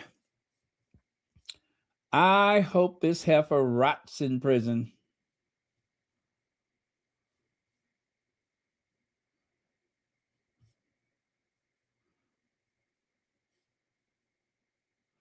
Many reporters were surprised that someone was getting arrested for mimicking a monkey. Navarro told LJR, while some of her fellow journalists thought someone was facing the consequences of their action, others thought it was happening. What was happening, that is, was too extreme, she said. I had explained to my colleague that this was not a xenophobic occurrence where she was targeted because she is Argentinian. She said the law equally applies to foreigners as well as Brazilians. A Black Brazilian businesswoman and former TV presenter in Argentina, where she lived since the 1970s, spoke about the episode on a panel. On Buenos Aires-based Todo Noticia, the Argentinian press did not take the episode as serious as the Brazilian media did. The press covered the case extensively, but always showing solidarity with the girl. Racial tensions is an unresolved issue in Latin America, said Alejandro Mamani, members of the anti-racist indigenous collective Identidad Moran. The racial debate in Latin America exists at all levels and in different forms, which is what makes it complex to talk about. Racism between countries, soccer rivalries have been the arena where racist cross-national episodes most commonly occur. There are many cases of Uruguayan, Paraguayan, Chileans, and Argentinians being arrested or detained in Brazil for racist offenses. You know what I have to say for that? You know what I got to say about that?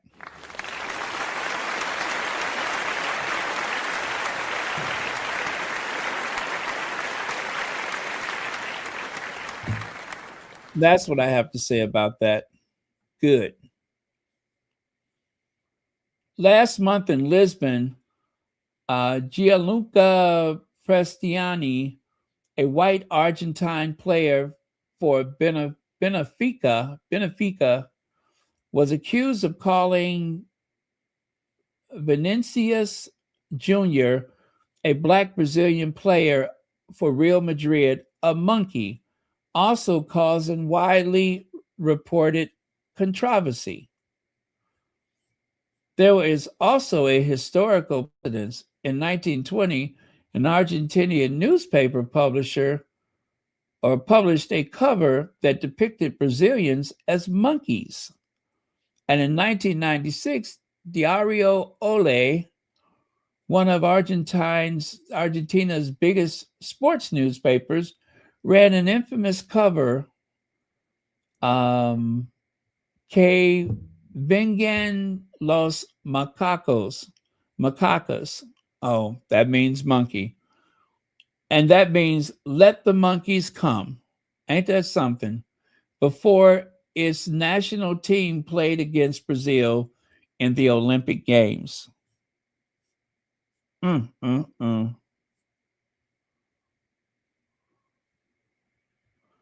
Yet this is not only a sports or tourism issue. In 2021, former Argentinian President Alberto Fernandez said in a public speech that Brazilians came from the jungle and Argentinians came from the boats. Brazilians received the largest number of enslaved people in the Americas and has the largest African descent population outside of Africa. Argentina's national narrative has historically emphasized a European identity, And many Afro-Argentines say they feel like they've been written out of history and are mistaken for foreigners in their own country. Ain't that a, ooh, I almost said the B word.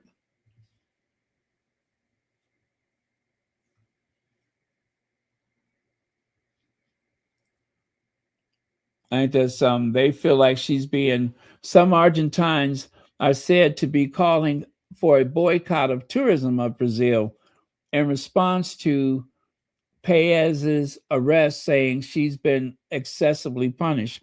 I'm impressed that it's any Argentines that have enough money to go to Brazil.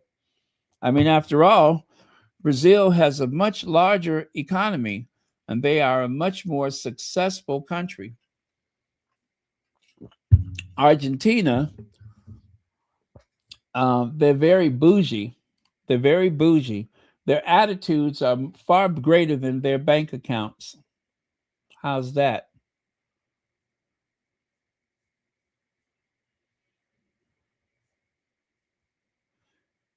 Lastly, it says many will notice and learn from the first time, for the first time, that is. She told LJR that in Brazil there is a law against racism and that it is important there.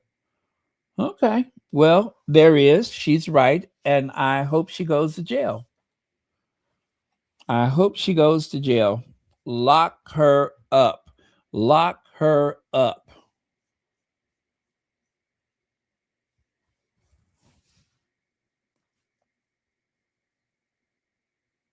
Let's see.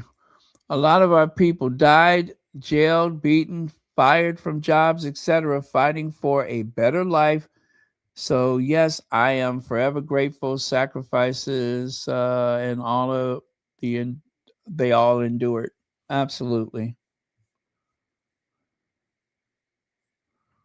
Let's see. This is a good thing Brazil are doing. Racism is trauma to Black people that's been through enough trauma. Yes, foundational Black Americans has to remind people who built this country. I agree. Yep. The foundational Black Americans. Yeah, we didn't exactly get here on the Nina, the Pinta, or the Santa Maria, and definitely not the Mayflower.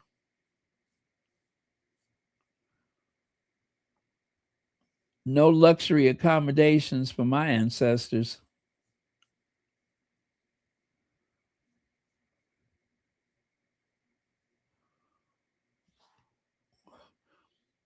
Yeah, the Nazis went to Argentina for a reason. They went there for a reason.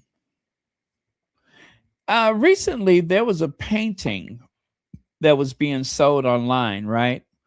And the painting was seen. Actually, I'm sorry. Let me take that back. It wasn't sold online. It was part of a real estate um, posting, right? Someone was selling their property, and so they posted images of their flat online. Well, someone who looked at it noticed that the painting had belonged to a family that, in all likelihood, went to the gas chambers. And so that family wanted their artwork back. This painting had been missing since the Second World War.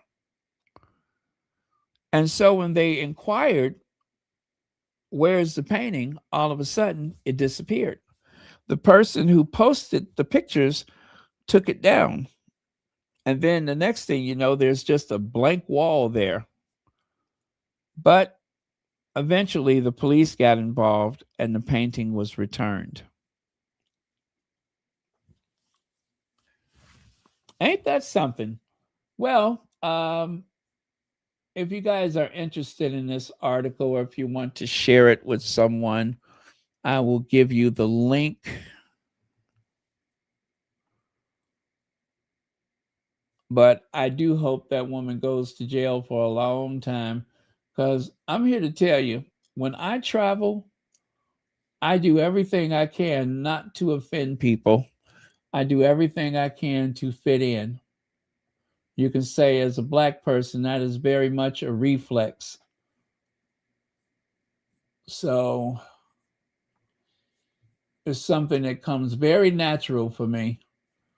And if I have to do it, I think anybody should have to do it wherever you go. You're not at home, and you shouldn't expect it to be an extension of where you traveled from. Okay, I just replaced the pin at the top of the chat, and there's the article there. Yeah, I've always known that Argentina could be a bit, extra.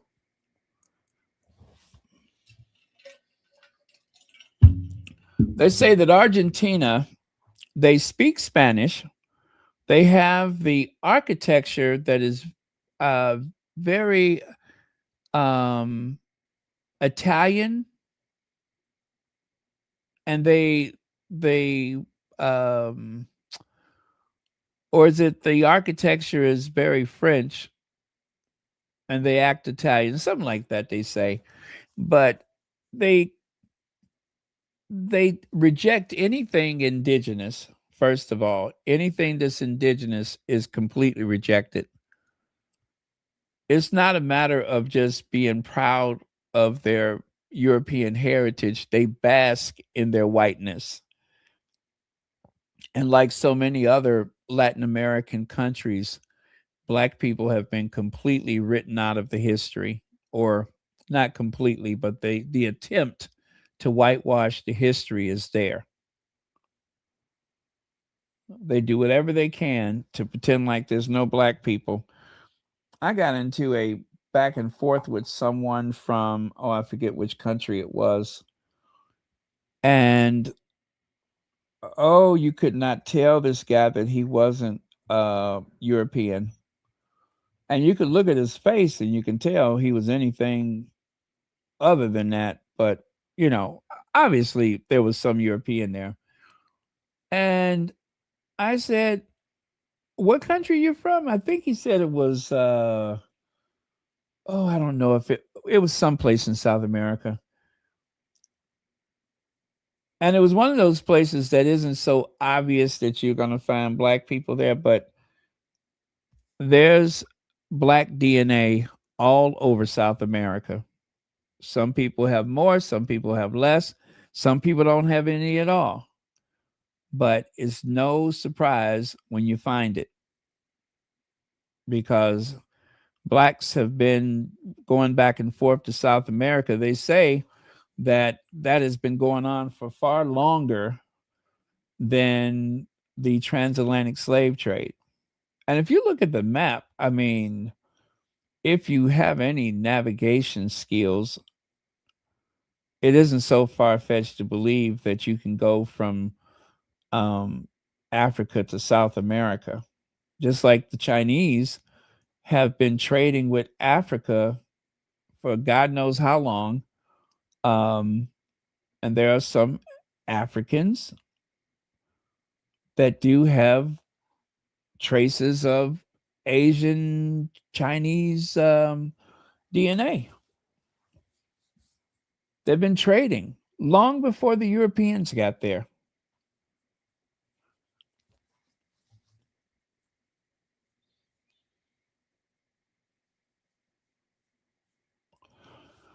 Okay, I think we're done. Connie Balmer, you didn't get a chance to wish Cookies and Cream happy birthday?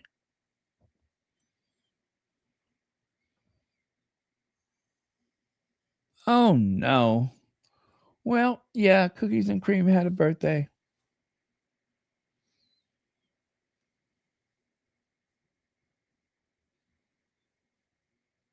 Well, this has been interesting, right?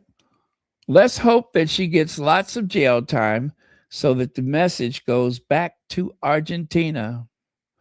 Don't cry for me, Argentina. The truth is, I made fun of them, so I won't wear the ankle bracelet. And I want my passport. I've learned my lesson. I want to go home. I've learned my lesson. I want to go home. Don't cry for me, Argentina.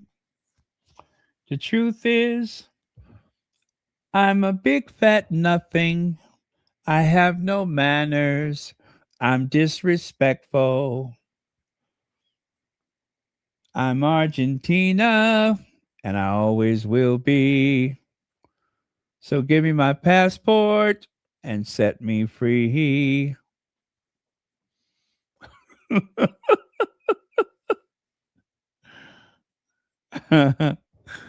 uh,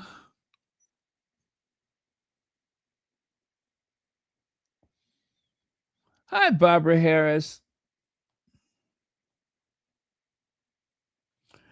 Okay, I think we're done. I had no intentions of being on for 2 hours.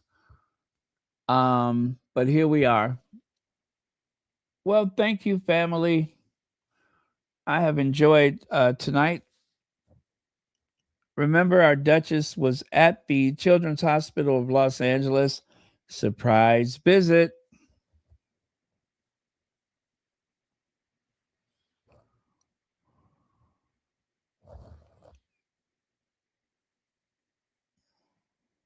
Now, I cannot recall the last time Kitty went to a children's hospital. Was she wearing a face mask?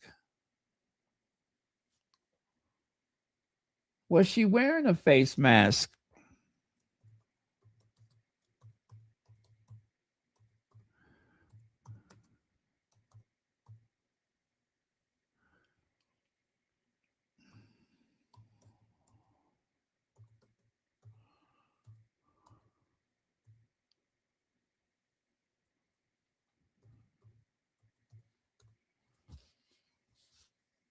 Let's see here.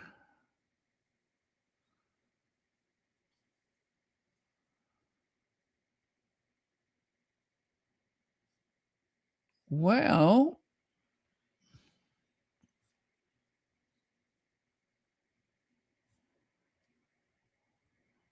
okay, I see just, ooh, that was a long time ago.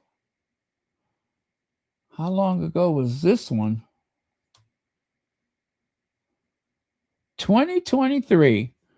Kate Middleton wears another power suit for Alexander McQueen for Children Hospital opening. And guess what? No face mask.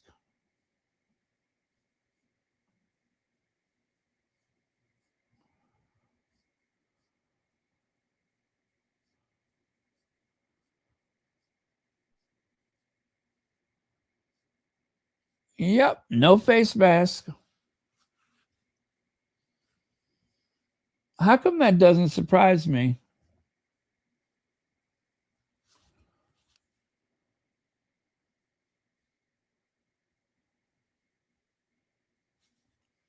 Oh, really?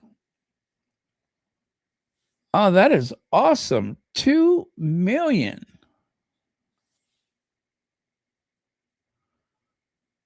Wow, that is very generous.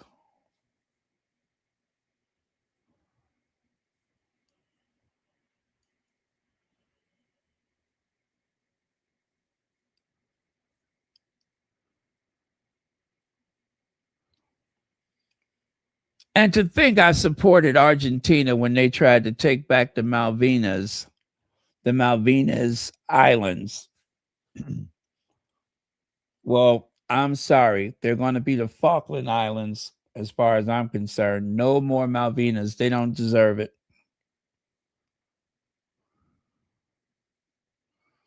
And I wanted to go to Argentina. But since I know they like that was my dream, was to spend like 2 weeks in Brazil and 1 week in Argentina.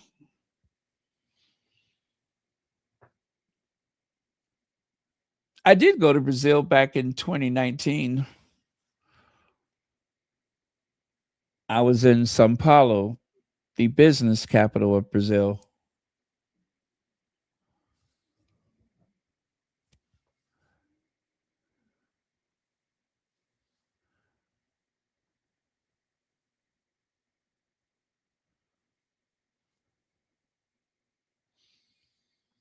I know.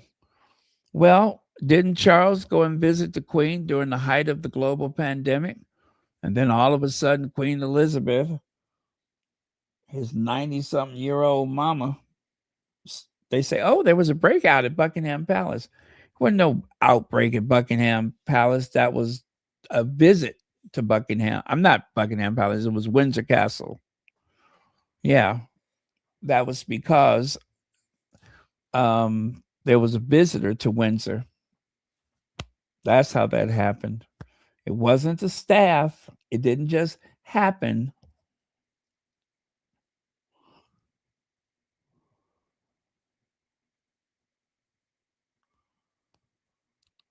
It did not just happen.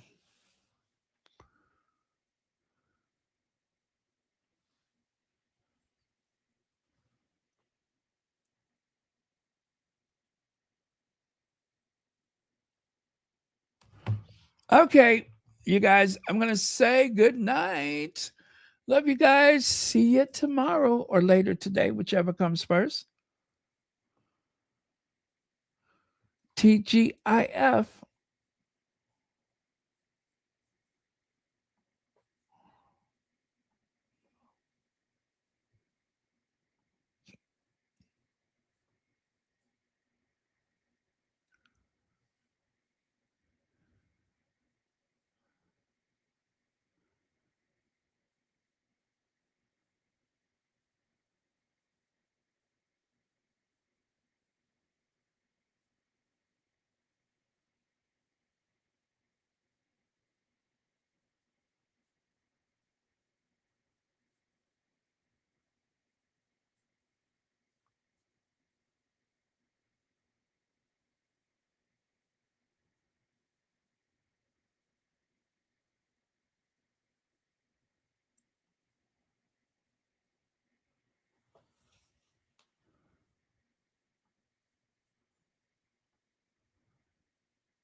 Hello, this is Tazine.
Oh, you know what I found?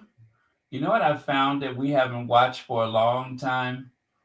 Um, Naomi Maria, what am I supposed to find? I don't remember. You know how forgetful I am. Let me see here. But that's okay. I got something fun. Um,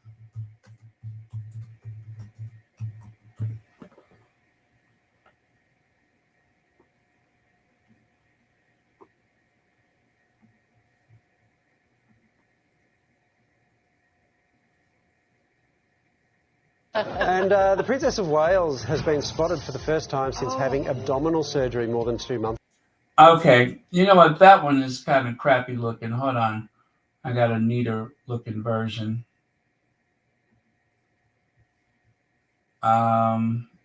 Let me do this. Oh, you know what? I had the microphone behind my head. Okay. Um, we haven't watched this for a while.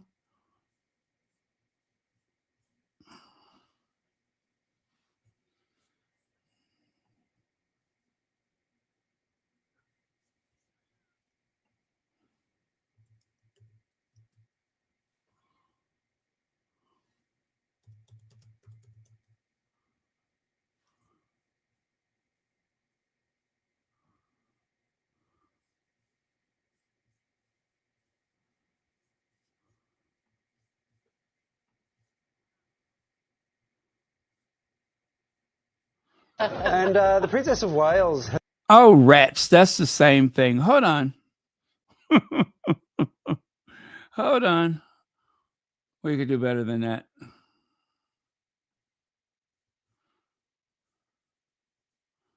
Don't want that one.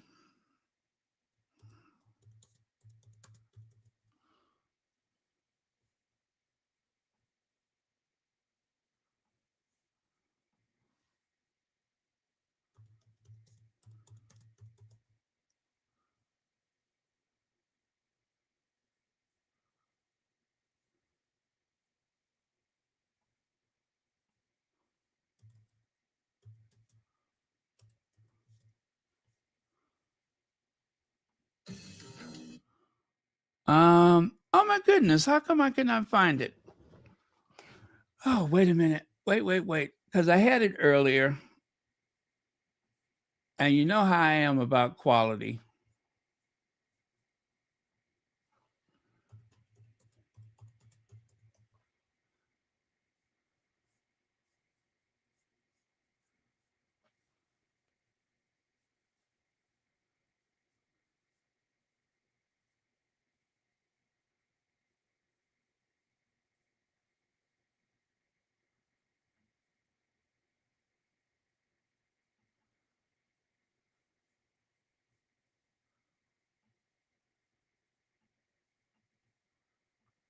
Oh, is it it? No, that's not it.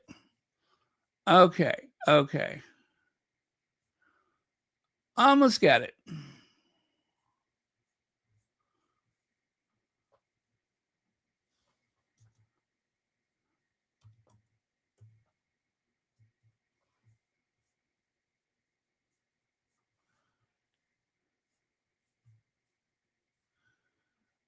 Okay, I don't got it.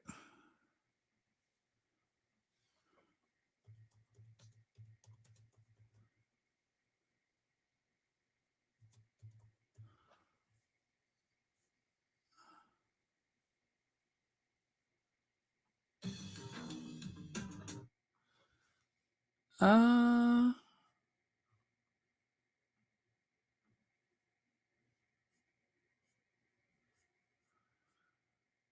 oh well, I guess we have to look at the trashy one. But I had the better version of it. But I guess at this point it really doesn't matter.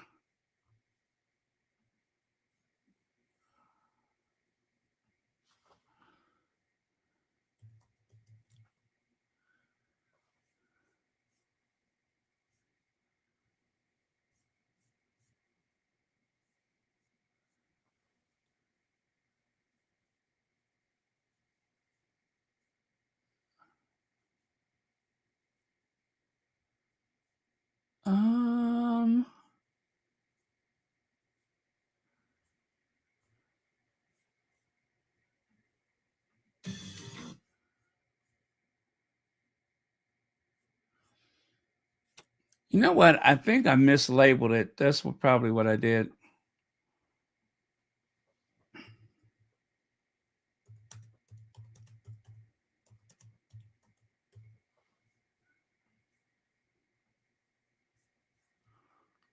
I am sure that's what I did.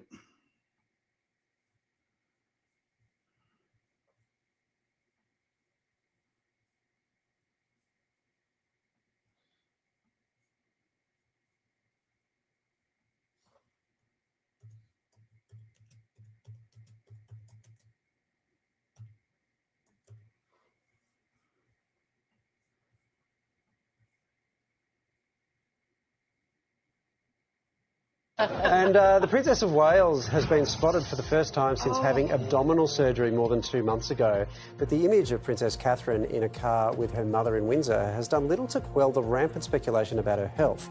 The photos also sparked a fresh round of conspiracy theories that it was a wax figure in the car or a body double.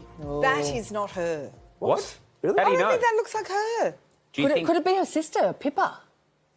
Doesn't look like Do you think it's a wax think that's double? her. No, I don't know what, but you know. I just don't know. Why are we poring over a grainy image and then speaking with Because we certainty haven't over- seen her since Christmas No, Day. I get that, but we can't say that's not her. Like that. Oh yes, we can. I just did. But you know what I mean. You look at it. I realise how many times I've looked at her over the years. Okay. Yeah.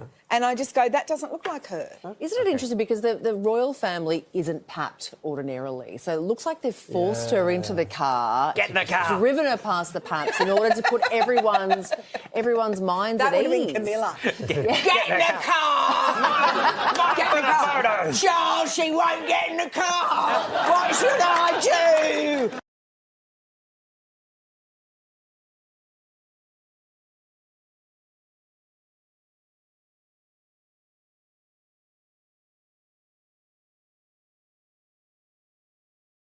And I just go, that doesn't look like her.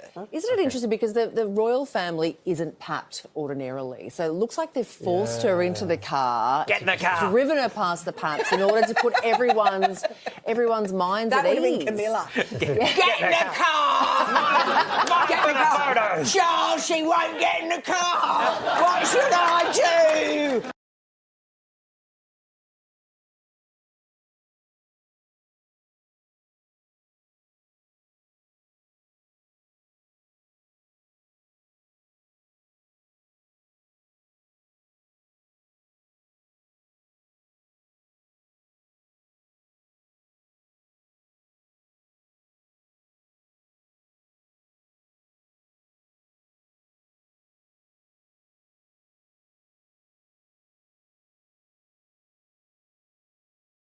Everyone's minds That at would have ease. been Camilla. Get in the car! Get in the car! Charles, she won't get in the car. What should I do? Oh my past the God. paps in order to put everyone's minds That at would have ease. been Camilla. Get in the car! Get in the car! Charles, she won't get in the car. What should I do?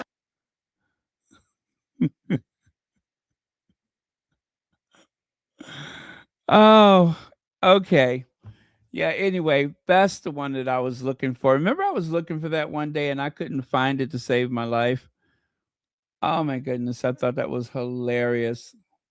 We have come so far from Where's Kate? Where's Kate Middleton? We have come a long way from Where's Kate Middleton.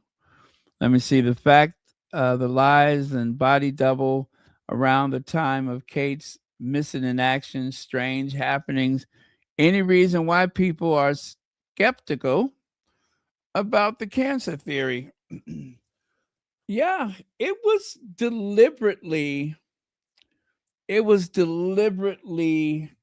confusing and misleading for no good reason that I could think of, unless something horrible happened, something disturbing, something that would have been illegal for most people. Unless something like that happened, I don't know.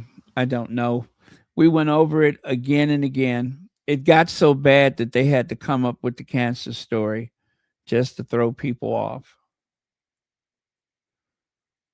Oh well. Oh, I love those. I love those people. That was a, I guess is, what is that, a morning show? But they are hilarious.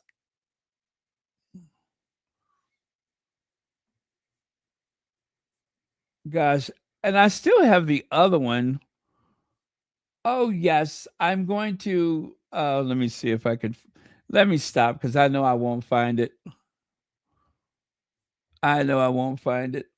I got to go through one of these days. I keep saying I got to go through and see how I got these things labeled.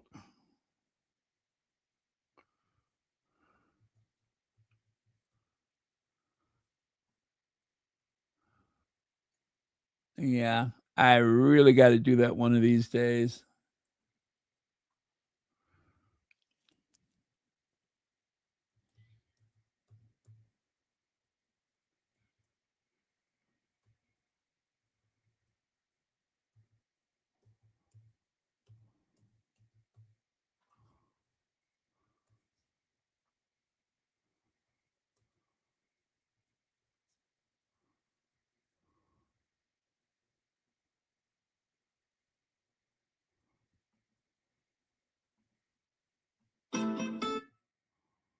Okay.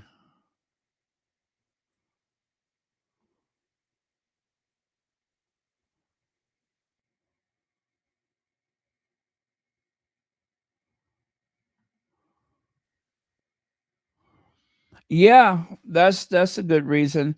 And then of course the AI thing where she's sitting on the park bench, the one where nobody took credit for having filmed it. The only credit was a very broad credit for the BBC. Now all of those little videos that Will and Kate makes, we know who produces those, or well, not produce, but who directs and creates those down to the last detail. But for the big cancer reveal, we don't know anything except for it was distributed through BBC or studios or something like that. They use like their studio or something, maybe not even made by BBC. It's like a big hoax. Anyway, thanks you guys. I really do feel like hanging out with you all. And I really do feel like talking to Legs and Hazel for another 2 hours, but I don't want to sleep all day tomorrow, so I better go. Or I don't want to sleep all day today. So I better get going. But we do have to have a little chat, a little live members only. So we got to make that happen soon. So we can drag everybody all over again. Okay, cheers, y'all. See ya.